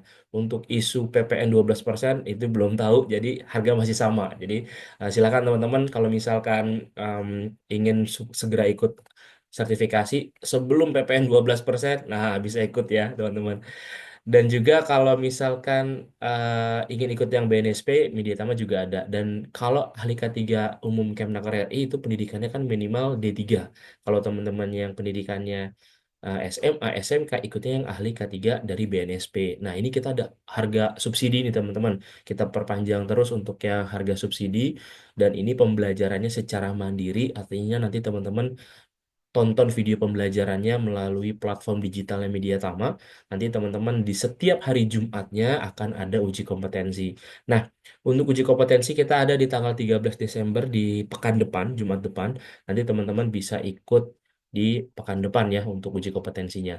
Dan ini harganya dari 2,5 juta menjadi 850.000 saja. Dan kalau teman-teman kenal tim Mediatama, teman-teman akan mendapatkan 100.000 lagi untuk potongannya. Jadi cukup 750.000 rupiah. Dan ini harganya jadi sangat-sangat terjangkau se-Indonesia sepertinya teman-teman ya. Oke, dan kalau kita sudah punya sertifikat ahli K3 umum Kemnaker RI, teman-teman juga bisa nih, kalau ada rezeki tambahan, bisa langsung ikut lagi, upgrade lagi menjadi auditor ya. Teman-teman bisa ambil yang auditor SMK 3, dan ini harganya masih ada harga early bird ya, di 3 jutaan aja teman-teman. Dan ini kita laksanakan secara full online training. Kemudian kalau misalkan teman-teman juga perlu untuk mengikuti sertifikasi terkait dengan hygiene industri atau ahli K3 muda lingkungan kerja, Mediatama juga ada nanti di Januari ya. Dan nanti teman-teman mendapatkan sertifikat hygiene industrinya dari BNSP atau HIMU-nya, lalu SKP serta lisensinya dari Kemnaker RI, teman-teman. Dan ini kita laksanakan secara blended training. Kemudian untuk teknisi K3 listrik kita juga ada di Januari. Nanti teman-teman juga akan mengikutinya secara blended training dan praktik langsung bagaimana caranya terkait dengan kelistrikan ya teman-teman. Dan ini minimal pendidikan SMK. Tapi kalau teman-teman pendidikannya adalah D3, S1, nah itu ikutnya yang ahli K3 listrik saja. Dan ini dilaksanakan secara offline training selama 18 hari ya di bulan Januari. Kemudian untuk teman-teman yang saat ini bekerja di sektor konstruksi, boleh juga ikut ahli muda K3 konstruksi. Ya, kalau misalkan teman-teman ingin ikut ini, minimal pendidikannya SMA sudah bisa join ya untuk ke dalam ikut serta ke sertifikasi ahli muda K3 konstruksi. Dan ini dilaksanakan juga secara full online. Lalu kalau misalkan kita eh, mengawasi perancah ya, teman-teman atau bapak-bapak bisa ikut untuk mengikuti sertifikasi supervisor perancah. Tapi kalau misalkan kita memasang dan membongkar perancah, ikutnya yang teknisi K3 perancah. Dua-duanya kita laksanakan secara blended training. Nanti teman-teman juga akan mempelajari bagaimana caranya memasang dan membongkar perancah, baik supervisor ya. Supervisor juga nanti akan praktik juga terkait dengan memasang dan membongkar perancah. Lalu kalau kita di perusahaan masuk ke dalam tim tanggap darurat, bisa ikut petugas pemadam kebakaran kelas D, teman-teman akan belajar nanti memadamkan api menggunakan APAR dan juga fire blanket. Dan secara blended training nanti teman-teman akan belajar ya. Dan kalau misalkan kita sudah punya yang kelas D, bisa lanjut lagi yang ke kelas C. Nah, kami juga punya nih promo bundling. Kalau misalkan teman-teman pengen ikut yang kelas C tapi sekalian nih sama yang kelas D-nya. Nah, ini harganya lebih terjangkau ya, teman-teman. Nanti ikut di bulan Januari kalau misalkan nanti teman-teman ingin mendapatkan dua sertifikasi sekaligus. Lalu kalau misalkan kita ingin ikut juga P3K, Mediatama juga ada sertifikasi sebagai petugas P3K dan ini teman-teman dilaksanakan secara offline training. Nah, teman-teman nanti bisa belajar langsung bagaimana caranya membidai, kemudian juga RJP yang baik dan benar bersama instrukturnya di Mediatama. Dan juga kalau misalkan bapak-bapak atau teman-teman yang bekerja di ketinggian ya, khususnya menggunakan platform perancah itu bisa ikut yang TKBT tingkat 2. Tapi kalau pekerjaannya full menggunakan akses tali, nah itu bisa ikutnya yang TKPK tingkat 1 ya. Dan ini kita laksanakan di bulan Desember masih ada ini kelasnya ya teman-teman untuk yang TKBT dan kita laksanakan secara blended training. Lalu kalau di perusahaan kita juga ada forklift, pastikan operatornya sudah punya SIO. Nah, SIO ini penting banget teman-teman dan Mediatama menyediakan kelasnya untuk operator forklift dan teman-teman nanti belajar juga secara online training. Kemudian untuk di sektor rumah sakit, teman-teman juga bisa ikut yang ketiga rumah sakit Kemnaker RI full online. Kalau misalkan ingin ambil yang BNSP juga ada paramedis K3 muda ya. Dan dua-duanya kita laksanakan di bulan Januari secara online training. Ini juga ada ruang terbatas. Kalau teman-teman ingin mengikutinya, kita akan laksanakan di tanggal 21 Januari. Kemudian untuk sektor migas, kita juga ada operasi K3 migas dan pengawas K3 migas secara BNSP. Nanti teman-teman akan ikut di tanggal 16 ya. Kalau nanti teman-teman ingin ikut di tahun ini, masih ada kelas terakhir di bulan Desember ini. Ya, kalau teman-teman pendidikannya D3 bisa langsung ambil yang pengawas, tidak perlu yang operator dulu atau operasi. Kemudian petugas investigasi juga penting ketika kita sudah menjadi seorang HSE. Nah, bisa juga ambil sertifikasi sebagai petugas insiden investigasi ya. Dan ini adalah ATK yang nanti akan teman-teman dapatkan ya, disesuaikan dengan pelatihan yang teman-teman ikuti ya. Kalau misalkan kalau misalkan offline nanti akan dikirim melalui pada saat offline. Kalau misalkan online nanti akan dikirim melalui ekspedisi ya ke alamat teman-teman semuanya. Kemudian kalau kita ketinggalan webinar kolega tiap Sabtu, nah teman-teman bisa nih untuk aksesnya melalui websitenya Mediatama Learning Academy ya. Nah, Di sini teman-teman bisa langsung akses milea.app. Nanti teman-teman bisa langsung daftar dulu akunnya. Jadi tidak bisa langsung login menggunakan akun aplikasi Mika Pro. Karena untuk website Milea belum terintegrasi dengan aplikasi sehingga teman-teman perlu daftar lagi gitu ya. Dan ini tidak ada kaitannya dengan platinum atau silver. Ini teman-teman sama seperti YouTube, tinggal pilih video e-course-nya, teman-teman tonton, bisa dapat modul, bisa dapat sertifikat, ya, bisa dapat nanti materi yang teman-teman bisa akses secara mudah dan fleksibel gitu ya. Dan nanti teman-teman juga bisa mendapatkan modul, tinggal download saja di sini ya, di tombol download modul.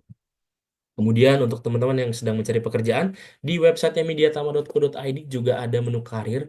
Di sini ada ratusan lowongan pekerjaan yang nanti teman-teman bisa langsung lamar saja menggunakan CV teman-teman. Kalau belum punya CV gimana?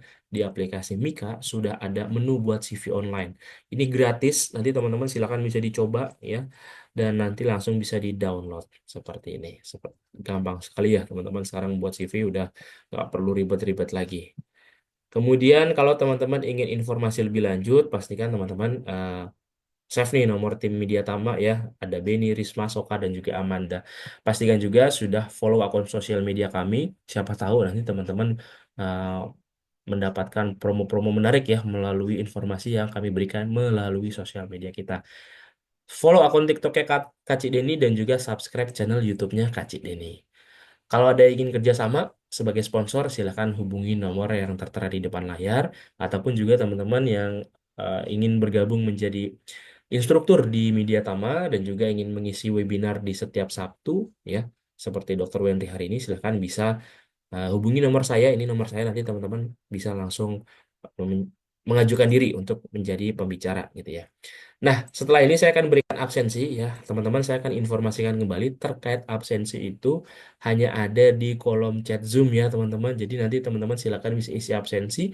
Bentuknya seperti ini, teman-teman. Nanti ada link, kemudian nanti linknya akan diarahkan ke halaman websitenya seperti ini untuk mengisi absensi. Nah, nanti teman-teman silakan diisi nih dengan lengkap. Ini adalah form absensinya. Jadi absensi bukan yang ada di kolom chat, teman-teman bilang Arif hadir. Nah, bukan gitu ya, teman-teman. Jadi nanti supaya bisa terekap, jadi teman-teman silakan bisa isi linknya yang kami berikan di kolom chat Zoom ya. Oke, saya akan berikan dulu linknya. Silahkan teman-teman bisa isi cukup satu kali saja.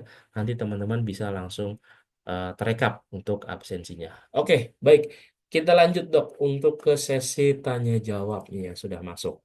Yang pertama dari Pak Didi Fauzan terkait PAK nih. Bisakah Hmm. kita menegakkan diagnosa PAK hanya dengan hasil pengukuran lingkungan kerja tanpa melakukan pemeriksaan kesehatan atau medical check up? Silakan dok. Jawabannya nggak bisa, Pak Dedi, karena kalau kita tidak melakukan pemeriksaan kesehatan kepada tenaga kerja, kepada karyawan, kita tidak akan bisa tahu karyawan mana yang memang positif terkena penyakitnya.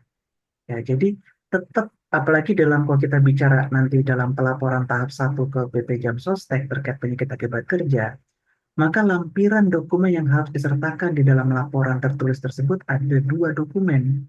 Yang pertama, medical check-up dari karyawan tersebut yang memang mengindikasikan ada penyakit pada organ tubuh spesifik, dan yang kedua adalah pengukuran pajanan bahayanya yang yang berhubungan berasosiasi kuat dengan penyakit organ tubuh spesifik yang didapatkan di dalam medical check-up-nya tersebut. Jadi dua-duanya tetap harus ada.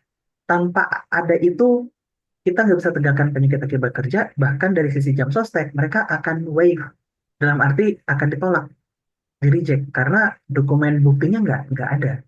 Begitu. Kira-kira mudah-mudahan bisa menjawab. Oke, seperti itu ya Pak Dedi untuk jawabannya.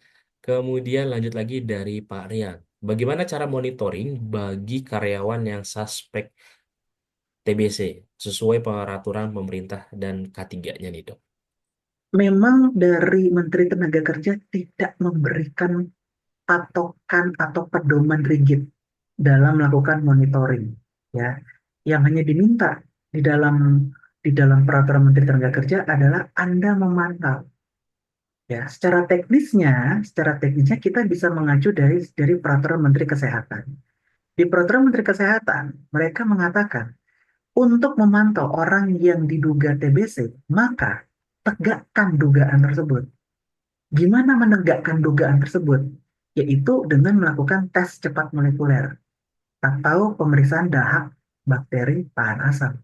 Itu pemeriksaan definitif untuk menyatakan seseorang menderita atau sudah tertular TBC secara objektif.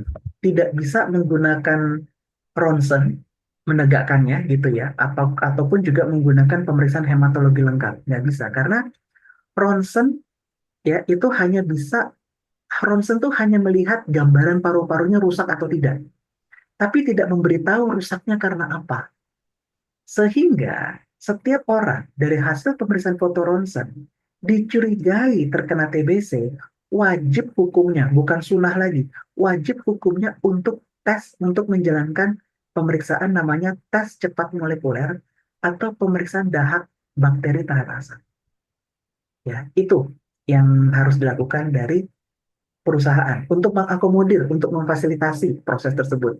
Ya, nanti pasti akan bekerja sama dengan fasilitas kesehatan tertentu, tergantung tergantung dari bentuk kerjasama perusahaan dengan instansi tersebut. Mudah-mudahan bisa menjawab. Oke, baik. Ini juga menjawab dengan pertanyaan Ibu Utik Damayanti ya, sama ya. Untuk ronsen tidak bisa menjadi, tidak cukup hanya ronsen saja ya dok ya. Betul. Oke, lanjut lagi dari uh, Ibu Elok Faikotul. Bagaimana aturan dari pemerintah jika ada dokter atau perawat atau nakes yang positif HIV, padahal mereka adalah garda terdepan dalam pelayanan yang sebagai orang sakit nih, pelayanan orang sakit. Nah, ini gimana dok? Dari Menteri Kesehatan, mereka sudah membuat pedoman. Ketika ada yang positif HIV, ya, maka dilakukan kajian ulang dalam hal bentuk pekerjaannya. Sama saja seperti ini, Bu Elok. Sama saja seperti eh, teman-teman yang bekerja di ketinggian, dia pasca stroke atau pasca pasang ring jantung atau pasca operasi bypass jantung. Otomatis kita harus melakukan yang namanya return to work assessment. Nah, di Menteri Kesehatan juga mengatur hal semacam itu, di mana kita akan mengkaji apakah profesi dokternya ini, spesialistiknya itu memang harus berinteraksi secara langsung dalam hal menjamah tubuh pasien atau tidak. Ya, ya memang yang rentan di sini adalah teman-teman spesialis bedah, spesialis anestesi yang punya kerentanan untuk nanti darahnya yang sudah terinfeksi itu bisa menular.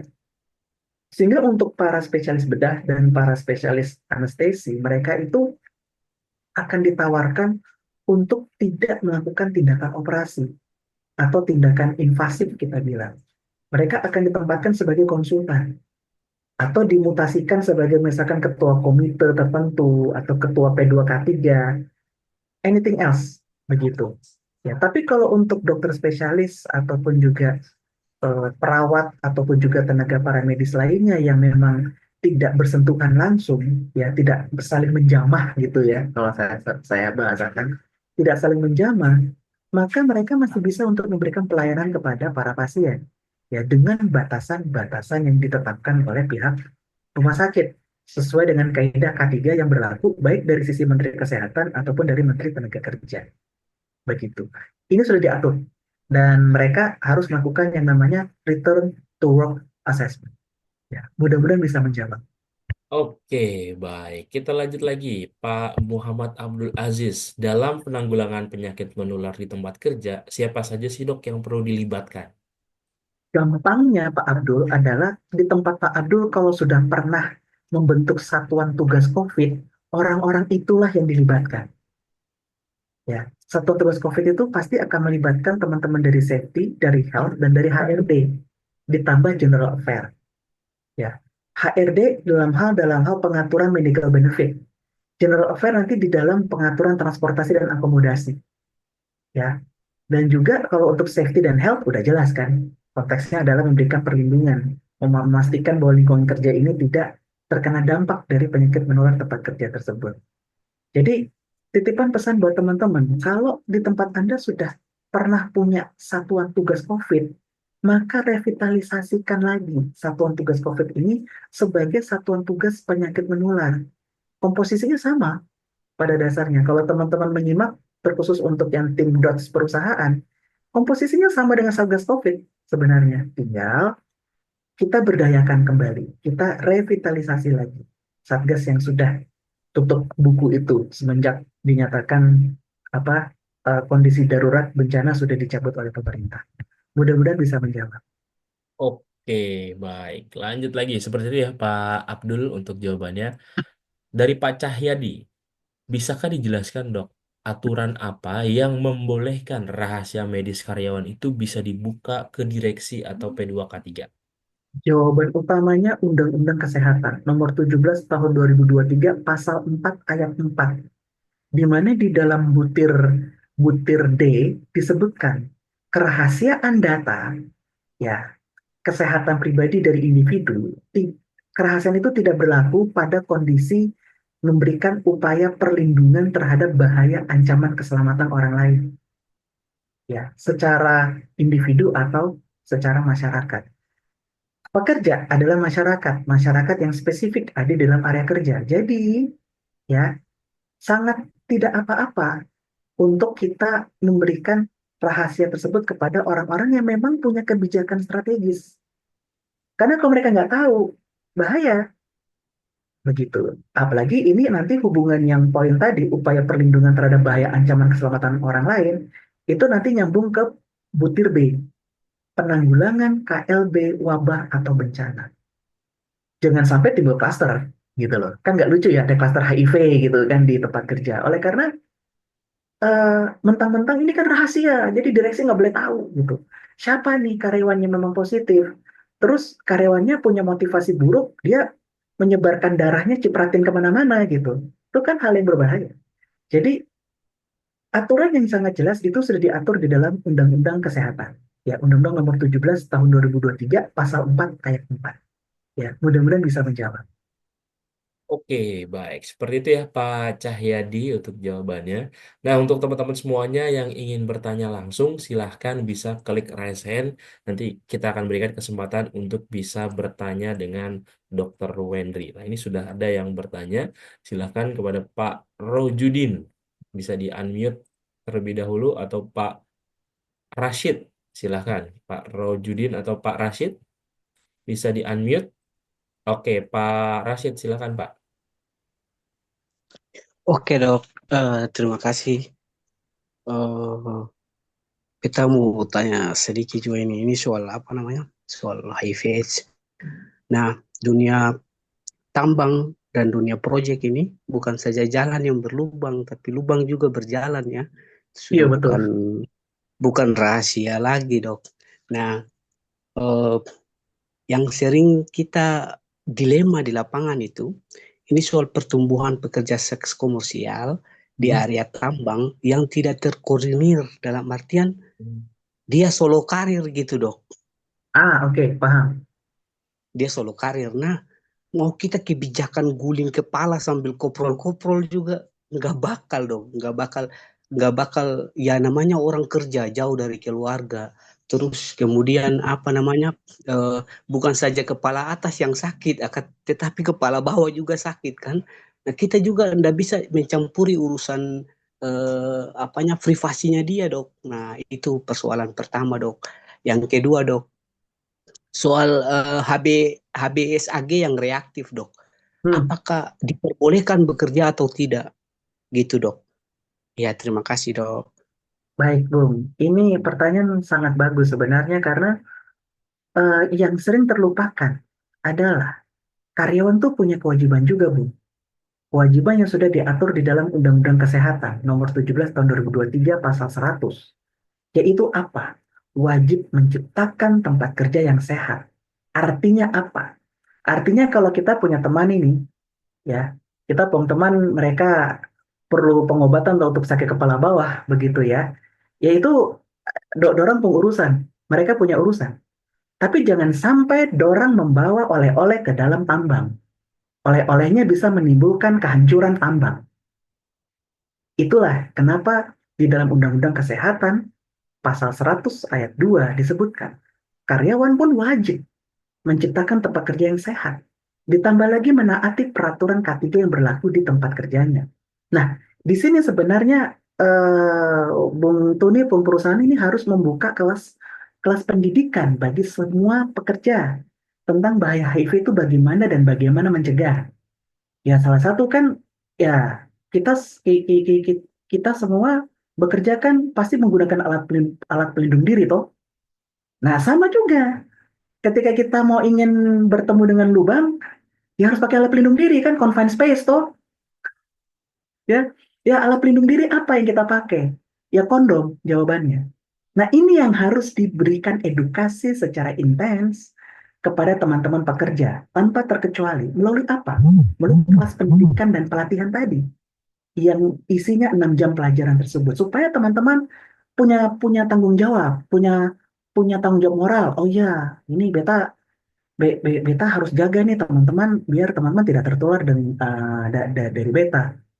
Sehingga ya ketika nanti kalau mau cari confined space yang nyaman, ya harus bawa APD toh, begitu.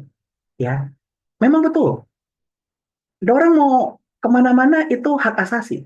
Tapi jangan jangan jangan sampai pilihan teman-teman itu melanggar hak asasi teman-teman yang lain begitu. Ya, itu yang terpenting sebenarnya untuk yang pertama. Lalu yang kedua Mas Aryo apa ya? Saya lupa tadi. Yang kedua tadi HBSHG yang Ah ya reaktif. betul. Ini pertanyaan bagus. Memang saya sengaja tidak taruh di dalam topik ini, tapi sebenarnya masuk.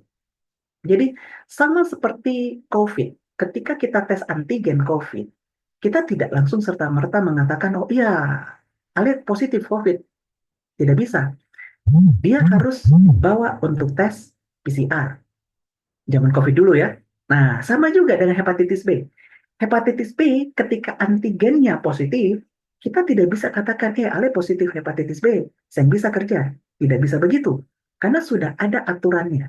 Ada surat edaran dari Dirjen yang mengatakan bahwa perusahaan tidak boleh ya memecat atau memberhentikan seseorang dengan hasil antigen hepatitis B positif. Tidak bisa. Harus kita buktikan dahulu. Dengan pemeriksaan apa? Sama. PCR. PCR hepatitis B itu ada. Ya, terkhusus sebenarnya ada pemeriksaan lainnya yang kita sebut namanya antigen HBE. Antigen HBE itu adalah protein dari virus hepatitis B yang menandakan apakah dia itu ganas atau tidak. Ganas dalam arti dia akan bisa cepat berkembang biak atau tidak. Jadi kalau ternyata dari tes antigen HBE tersebut negatif, maka kita katakan, oh dia tidak menular, sehingga dia masih bisa untuk bekerja. Begitu. Antigen hepatitis B hanya sebagai penapis saja. Penapis untuk penapis bahwa oh ini ada potensi. Sehingga kita harus buktikan dahulu dengan pemeriksaan definitif. Apa pemeriksaan definitif? Itu PCR hepatitis B itu. Ya. Mudah-mudahan bisa menjawab ya, Bung ya. Oke, baik. Seperti ya Pak Rashid tuh nih untuk jawabannya menarik nih pertanyaannya. Lanjut lagi, Pak Rojidun atau Pak Wahyudin. Silahkan. Pak Rojidun atau Pak Wahyudi. Siapa yang duluan bisa di-unmute. Atau Pak Yeri Sebastian. Silahkan. Pak Herman Syah Bahar, Pak Rojidun, Pak Wahyudi. Oke, Pak Yeri. Silahkan Pak Yeri. Ya, terima kasih. Assalamualaikum warahmatullahi wabarakatuh. Salam Waalaikumsalam. sejahtera. Eh, izin Bapak, kami dari PT Terang Semesta bekerja di bidang penerbangan. Kebetulan kami kerjanya di darat, jadi di terminal Bandar Udara Hasanuddin Makassar. Eh, terkait dengan beberapa penyakit menular, seperti yang sudah dijabarkan tadi, Pak, eh, sebaiknya apakah masih perlu dipasang sign terkait dengan penggunaan masker dan beberapa alat-alat eh, APD yang bisa kita gunakan terkait dengan hand glove atau disinfektan yang disemprotkan atau dengan memakai hand sanitizer dan juga sabun yang terkadang kami terkendalanya kalau untuk eh, toilet karyawan itu kadang-kadang tidak diperhatikan Pak terkait dengan eh, sabun dan alat-alat kebersihan nih. Nah, jadi yang jadi pertanyaan apakah eh, kami harus ke pihak mana nih Pak untuk bisa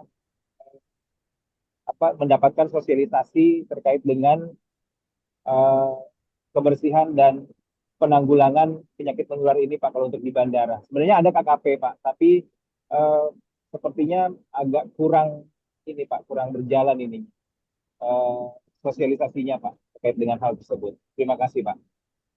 Oke, Pak Yeri, ini pertanyaannya cukup cukup menantang karena bandara ini adalah bukan bukan tempat apa kita sebut bukan tempat kawasan berikat begitu, karena kan ada penumpang yang lain. Nah, Ya, memang itu adalah tanggung jawab dari Angkasa Pura. Ya, Angkasa Pura sebagai pengelola bandara, tanda kutip pemilik bandara, tanda kutip. Ya, mereka yang punya tugas besar, tugas utama untuk menjamin perlindungan kesehatan terhadap para pekerja angkasa pura dengan mitra di area bandara tersebut. Begitu. Nah, dan memang sebenarnya masing-masing mitra pun juga punya tugas untuk memberikan pengetahuan, pendidikan, dan pelatihan kepada seluruh petugas yang ditempatkan di bandara udara sebagai kliennya. Begitu. Nah, oleh karena ini berbicara fasilitas, sarana, dan prasarana untuk menjaga keberlangsungan kesehatan pekerja, baik itu pekerja angkasa pura dan pekerja mitra, maka ini tanggung jawabnya angkasa pura. Angkasa pura harus menerapkan K3, K3-nya di sana. Ya, harus. Kantor kesehatan pelabuhan, oleh karena mereka tidak di bawah Menteri Tenaga Kerja, mereka tidak merasa punya tanggung jawab. Karena mereka jualan vaksin. Mohon maaf, ya, ini kenyataan kenyataan yang sudah saya hadapi dari sejak saya dulu gabung di Garuda Indonesia tahun 2009, ya. Jadi dan masih saja kelakuan masih sama seperti itu. Jadi justru yang menjadi penanggung jawab di dalam di dalam keberlangsungan terhadap eh, keberlangsungan penerapan manajemen K3 di dalam hal perlindungan terhadap kesehatan para pekerja, baik pekerja bandara dan pekerja mitra, ya PT Angkasa Pura harus tanggung jawab. Anda minta tolong kepada Departemen K3 Angkasa Pura untuk menindaklanjuti temuan-temuan yang melanggar standar-standar K3 begitu. Ya, dalam hal penyediaan alat pelindung diri yang ditanyakan Pak Yari tadi, itu semua kembali kepada hasil kajian resiko kesehatan yang dilakukan oleh teman-teman Angkasa Pura. Ya, dalam hal ini P2K3 Angkasa Pura yang punya peranan untuk mengkaji sehingga bisa memberikan rekomendasi apakah ini tetap ditempatkan atau tidak demi memberikan perlindungan terhadap kesehatan para pekerja. Mudah-mudahan ini bisa menjawab. Oke, baik. Seperti itu ya Pak Yeri untuk jawabannya dari Dr. Wendri. Kita lanjut lagi, Pak Wahyudi atau Pak Hermansyah atau Pak Dita Sutanto. Oke, Pak Hermansyah, silakan. Eh, Baik, bisa di copy suara saya? Ya, jelas Pak, silakan. Baik, terima kasih. Selamat siang, dokter. Mohon izin bertanya, dok, terkait HBSAG nih. Nah, jika ada pada tahapan rekrutmen, ada calon pekerja yang hasil MCU-nya itu HBSAG-nya positif, namun SGWT, SGPT-nya dalam batas normal, dan dia sudah ada riwayat sebelumnya pemeriksaan HbA1c-nya negatif, apakah pekerja tersebut eh, masih dikatakan unfit atau tidak ya bekerja? Mengingat kan hepatitis B ini kan banyak yang kronik dan tidak bergejala. Bisa jadi ya tertular dari jalan lahir atau yang lain lah. Lalu bagaimana perundang-undang dari pemerintahan dalam mengatur hal tersebut? Jadi kalau misalkan kan sebagian nih kadang HbS1c itu akan melekat, nggak bisa hilang gitu dok gitu. Apakah si pekerja itu nanti nggak bisa kerja ke perusahaan A atau B gitu kalau misalkan acuannya hanya sebatas HbS1c-nya yang positif gitu saja. Baik, terima kasih dokter. Baik, saya perlu mengulang kembali bahwa di dalam surat edaran Dirjen Bina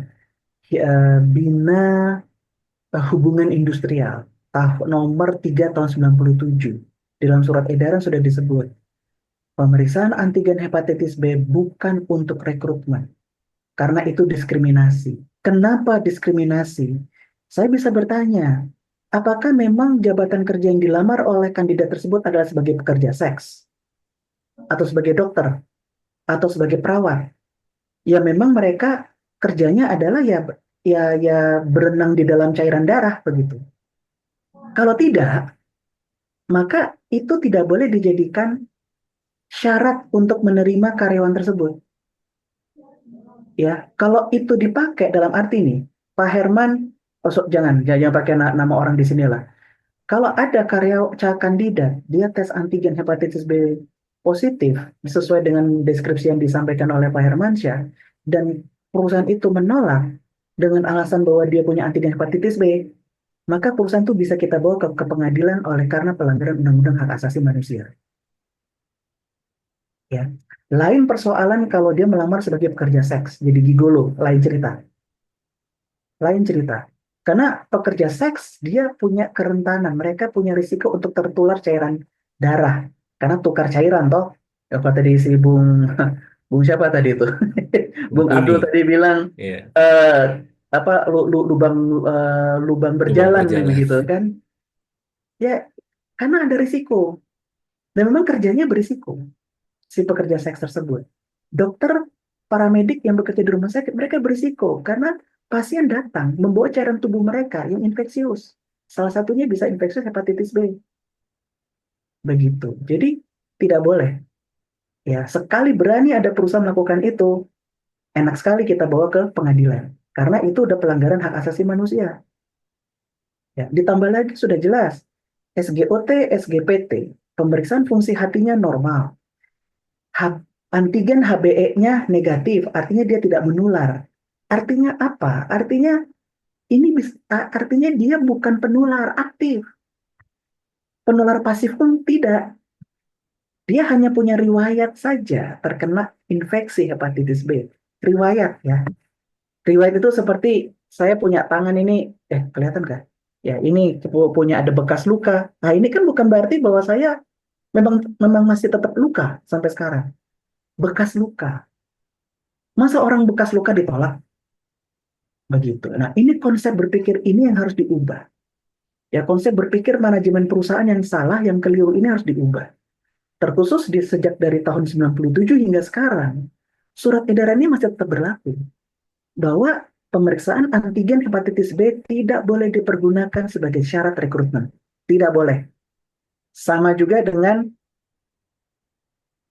ya, apa namanya, sama juga dengan ini, apa namanya, dengan HIV. Tidak boleh juga. Begitu. Ya, kira-kira begitu. Ya, mudah-mudahan bisa menjawab. Oke, baik. Seperti itu ya, Pak Hermansyah untuk jawabannya. Lanjut lagi. Nah, ini makin seru ya.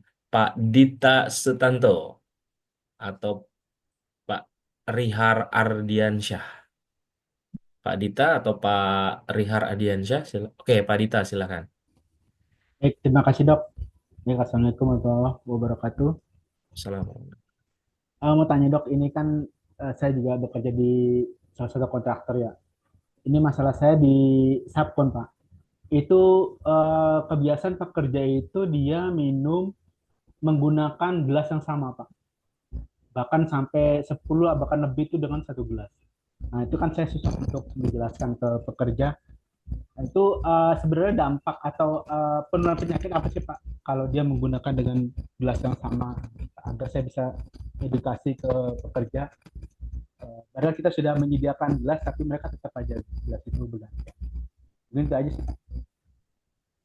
Oke, untuk kondisi ini sebenarnya pada dasarnya kan karena mengkonsumsi dari air yang sama.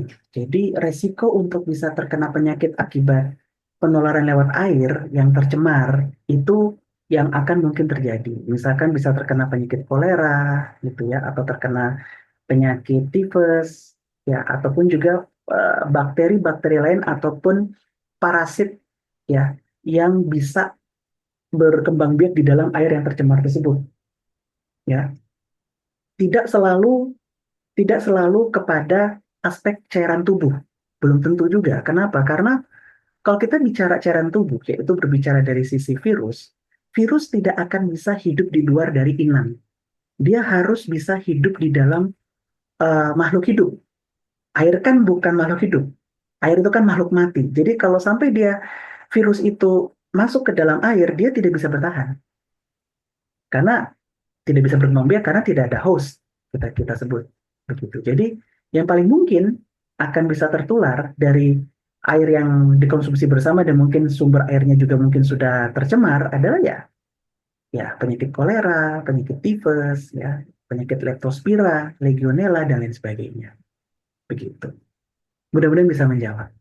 Oke, baik. Seperti itu ya, Pak Dita untuk jawabannya. Kita lanjut lagi di kolom Q&A nih, Dok. Oh, ada Pak Timothy. Oke, silakan Pak Timothy dulu. Silakan, Pak. Ya, selamat sore Pak Arif, selamat sore dok. Sore, Pak. Silakan, Pak.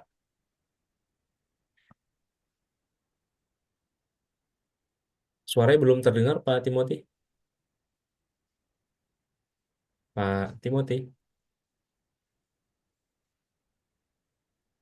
Coba kita Misalnya di kembalikan. dalam pas waktu kita melakukan Pak Timothy boleh diulangi kembali untuk pertanyaannya. Tadi belum terdengar, sepertinya karena sinyal, Pak. Pak Timothy, ditemukan misalnya penyakit berbahaya nggak, dok. Kalau misalnya nanti untuk ya, Pak. Halo? boleh boleh diulang kembali, Pak, Iya, ya. pertanyaannya. Tadi sempat Ya, terputus. selamat siang dok. Sorry dok, mungkin sinyalnya kurang begitu bagus. Saya ingin bertanya dok, pas di dalam satu perusahaan ketika melakukan tindakan NCU dok, dan karyawan itu ditemukan misalnya contohnya HIV, misalnya gitu dok ya. Saya nggak tahu dia tahu semua. Itu terus tindakan perusahaan untuk pengobatan selanjutnya, kira-kira ada timingnya nggak dok? Misalnya oke nih orang ini bisa 2 tahun, kita akan treatment nah. Contoh kayak gitu dok. Oke, kalau untuk HIV sebenarnya ini kita tidak bisa katakan sembuh. Oleh karena hingga detik ini hingga detik ini penyakit HIV ini belum didapatkan obat yang definitif yang bisa membunuh secara tuntas HIV tersebut. Ya, pengobatan yang selama ini diberikan kepada para penderita HIV itu lebih ditujukan untuk menghambat proses perkembangbiakan HIV. Jadi seperti kita melokalisir si virus tersebut supaya dia tidak berkembang biak lebih jauh. Ya, itu. Sehingga kita mengenal istilahnya, menggunakan istilah namanya adalah remisif. Jadi HIV yang positif, tapi dia tidak jatuh dalam kondisi penyakit AIDS, begitu. Ya, oleh karena dia tetap menjalankan pengobatan yang mencegah perkembangbiakan lebih lanjut dari jumlah virus HIV tersebut. Ya, kita katakan remisif. Nah, itulah sebab alasan kenapa ini pun juga untuk menjawab juga pertanyaan yang sebelumnya tentang hepatitis B bahwa tidak ada obat yang bisa saat detik ini ya, hingga detik ini belum ada obat yang bisa untuk membunuh secara total keberadaan dari virus hepatitis B ataupun virus HIV. Tapi hanya bisa mengurangi, meminimalisir, memperlambat proses perkembangbiakan dari virus tersebut. Sehingga kita nyatakan remisif. Nah, orang-orang yang remisif ini pada prinsipnya dia tidak menularkan gitu. Karena dia tidak menularkan maka ya, karena dia tidak menularkan maka ya sudah, dia tidak akan apa namanya tidak akan menyebabkan masalah masalah baru gitu kepada para pekerja. Itu sebab kenapa untuk para pekerja yang HIV positif atau antigen hepatitis B positif, yang memang terbukti dia tidak menular, mereka tetap bisa bekerja. Begitu. Selama dia tetap menjalankan pengobatan yang sudah dilakukan selama ini. Ya, mudah-mudahan bisa menjawab. Oke, baik. Seperti itu ya, Pak Timothy untuk jawabannya. Lanjut lagi nih, Dok. Terkait cuti nih, Dok. Apakah ada aturan tentang waktu cuti untuk pekerja yang sudah dinyatakan TB paru atau menyesuaikan dengan aturan perusahaan saja? Nah, ini seperti apa, Dok? Itu sudah disampaikan tadi di dalam obrolan bahwa di dalam Peraturan Menteri Tenaga Kerja nomor 3, kalau saya tidak salah ingat tadi, nomor 3 tahun 2022 tadi, untuk pekerja yang memang dia positif TBC, maka dia berikan cuti 2 minggu. Cuti 2 minggu, paling lama 4 minggu saja.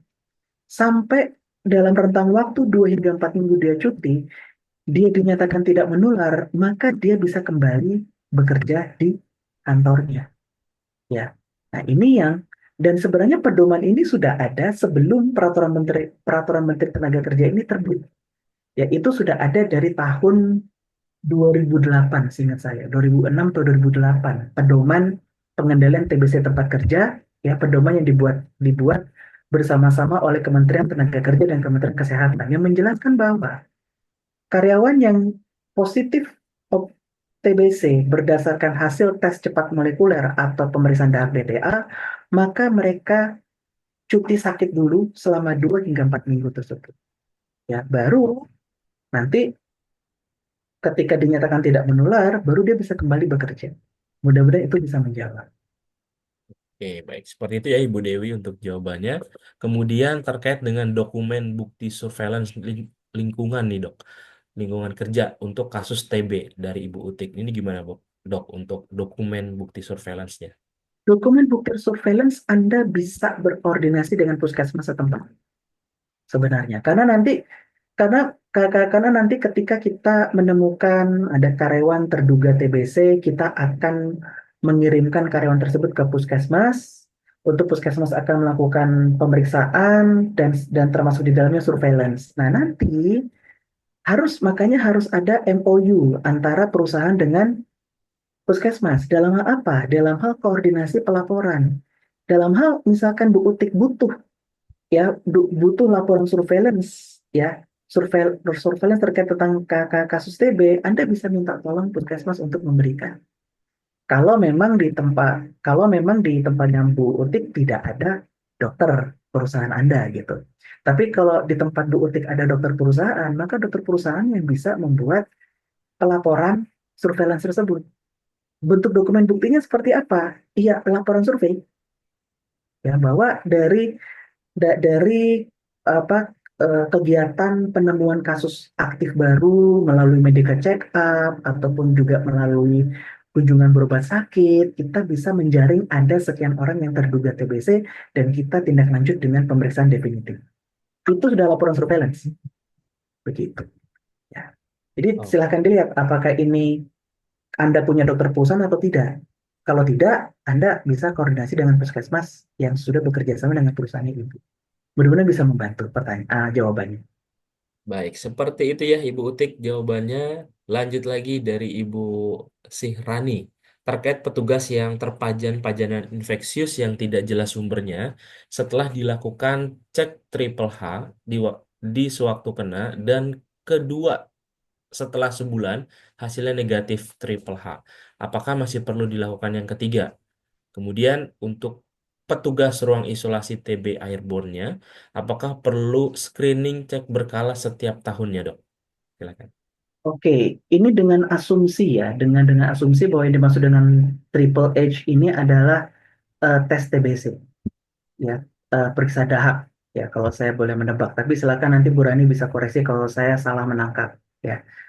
Apakah masih perlu dilakukan yang ketiga? Tetap perlu kita lakukan, ya, karena memang secara protokol protokol diagnosis TBC yang dikeluarkan oleh Kementerian Kesehatan, kita harus melakukan pemeriksaan pertama untuk menegakkan diagnosa, pemeriksaan kedua setelah 2 bulan pengobatan, dan yang terakhir adalah setelah dia komplit pengobatan. Komplit pengobatan itu patokannya adalah sebulan. Sebulan sebelum rangkaian pengobatan selesai, tes tersebut harus dilakukan. Tetap kita harus mengikuti protokol diagnosis yang sudah ditetapkan dari Kementerian Kesehatan itu sendiri. Dalam hal petugas ruang isolasi TBC, apakah perlu screening cek berkala tiap tahun? Jelas. Karena apa? Karena bisa dikatakan petugas ruang isolasi TBC, mereka 24 jam 7 hari terpajan dengan pasien-pasien TBC. Otomatis mereka pun punya risiko untuk tertular dan bisa jatuh sakit ke penyakit TBC tersebut. Nah, ini juga untuk menjawab pertanyaan yang lain bahwa perlu nggak dok dilakukan secara serial, maksudnya tiap 4 bulan sekali, 3 bulan sekali, 2 bulan sekali.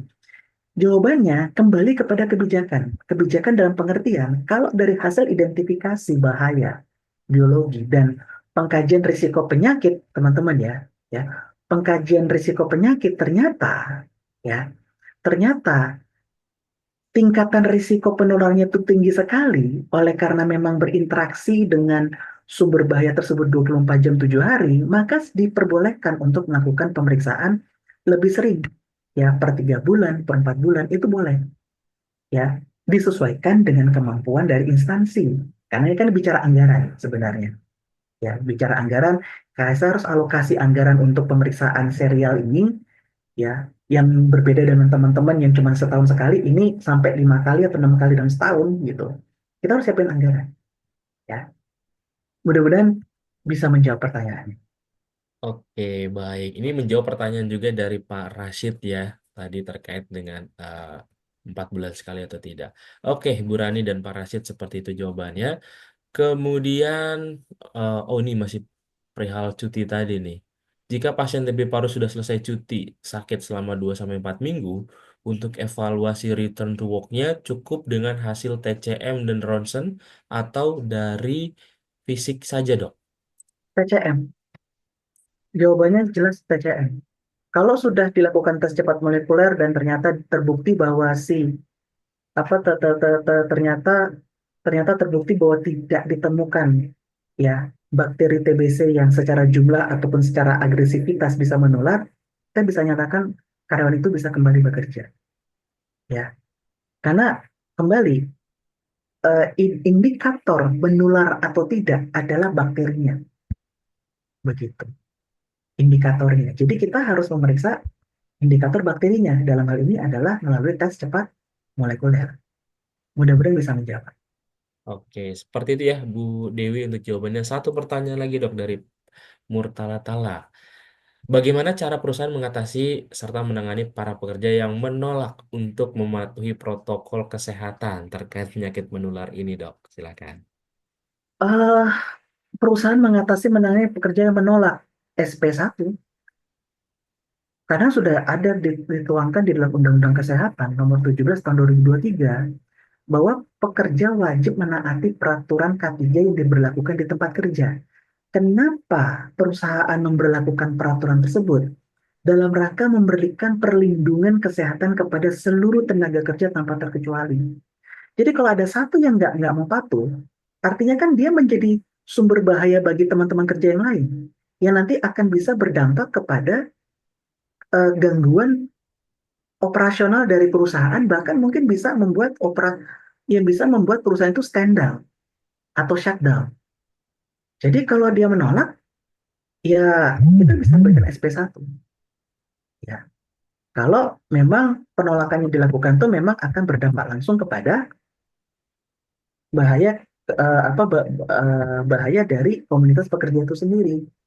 Begitu. Ditambah lagi ya juga konsekuensinya adalah karena dia tidak melakukan kewajiban yang sudah diatur dalam Undang-Undang Kesehatan Nomor 17 Tahun 2023 dalam menaati peraturan K3 tersebut di dalam tempat kerja, maka karyawan tersebut tidak berhak untuk mendapatkan perlindungan dari perusahaan. Jadi perusahaan lepas tuh kewajiban terhadap karyawan tersebut. Jadi kalau karyawan nanti ada apa-apa, itu bukan urusan perusahaan. Karena karyawan tidak melakukan apa yang sudah diamanatkan oleh perusahaan demi menjaga kemaslahatan pekerja lainnya. Begitu. Mudah-mudahan ini bisa menjawab. Baik. Ini ada dua pertanyaan lagi yang baru masuk dok. Terkait dengan nah ini dari Pak Irfan. Oke, di perusahaannya dari 500 pekerja ternyata ada 59 pekerja yang akhir-akhir ini itu sakit dan ternyata rata-rata pekerjanya itu demam dan trombositnya turun. Nah, pertanyaannya gimana cara meminimalisir pekerja agar tidak kena penyakit tersebut, dok? Silakan, Langkah dok. pertama adalah investigasi. Ini sudah masuk dalam kategori insiden. Kita lakukan investigasi untuk mencari tahu, pertama, 59 pekerja tersebut berada di unit kerja yang sama tidak? Ya, kalau unit kerja yang sama, di area kerja yang sama, maka kita perlu melakukan identifikasi potensi bahayanya. Dalam hal dalam hal keluhan demam dan trombosit yang turun, tidak selalu penyebabnya karena demam berdarah tinggi, tidak selalu. Ada bahan kimia berbahaya yang bisa menimbulkan keluhan tersebut, masalahnya. Jadi perlu melakukan identifikasi bahaya dan penilaian risiko terhadap bahaya kimia dan bahaya biologi yang ada di area kerja atau unit kerja di mana 59 pekerja itu berada. Anda harus cari dulu, ya. Karena kalau Anda tidak mencari akar sebabnya, maka Anda tidak bisa melakukan tindakan minimalisir pada dasarnya. Begitu.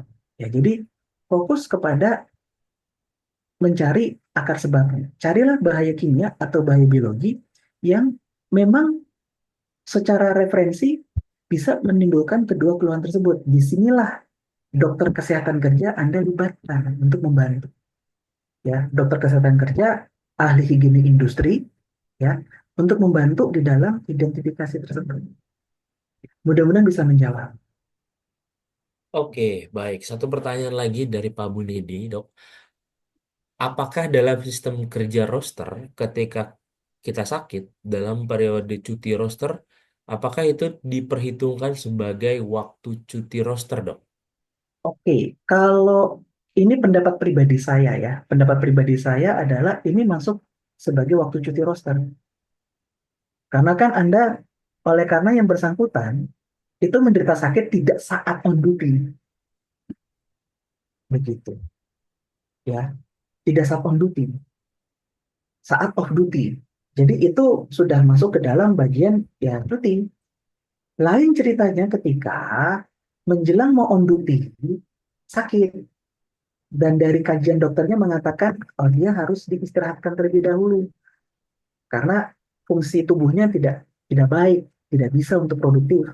Nah, barulah nanti ada penghitungan. Nah, ini tapi harus dikembalikan kepada kebijakan dari perusahaan itu sendiri. Perusahaan sendiri ngomongnya gimana tentang kondisi tersebut gitu. Karena masing-masing perusahaan punya pendekatannya berbeda-beda. Jadi kalau ini pendapat pribadi saya adalah ini masuk hitungan waktu cuti. Begitu. Sehingga tidak akan mengganggu jadwal tugas secara keseluruhan. Mudah-mudahan bisa menjawab. Oke, baik. Seperti itu ya Pak Bunidi untuk jawabannya. Dan karena waktu sudah menunjukkan pukul 3 sore, mari sama-sama kita dengarkan dulu closing statement dari pembicara kita kepada Dr. Wendri. Dipersilakan. Baik, jadi di dalam hal kita bekerja, kita pasti tidak akan terhindar dari potensi bahaya biologi yang ada di hadapan mata kita.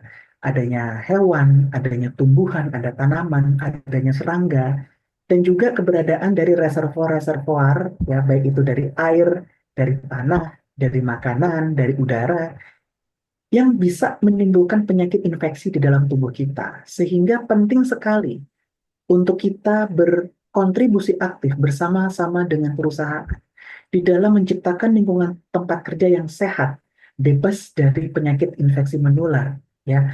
Dengan apa?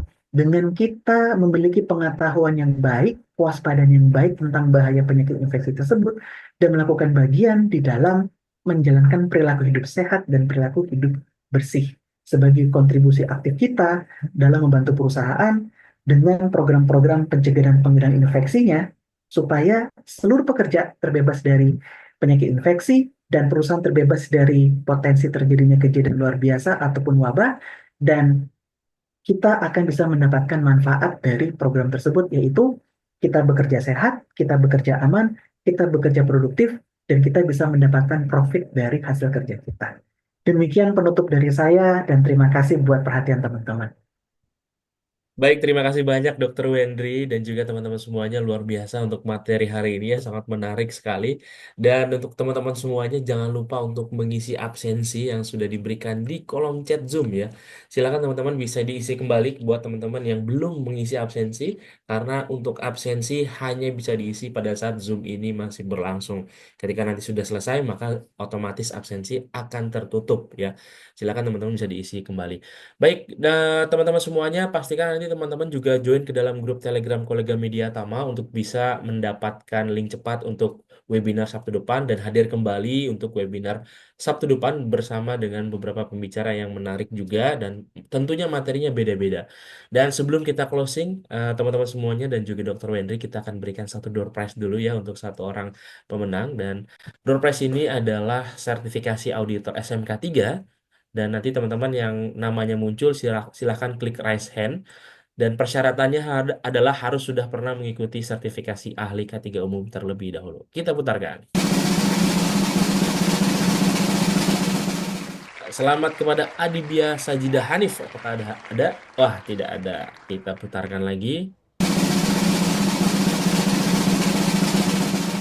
Ridwan Rifai. Apakah ada? Tidak ada. Putar lagi. Wahyudi Abbas. Tidak ada lagi. Ya. Oke. Masih beruntung teman-teman ya. Standby. Asep Kartiwa. Apakah ada? Adanya Asep Saiful Hayat. Beda nih ya. Kita putar lagi. Wahyu Herianto. Apakah ada? Tidak ada. Putar lagi. Denisa. Apakah ada Denisa? Tidak ada.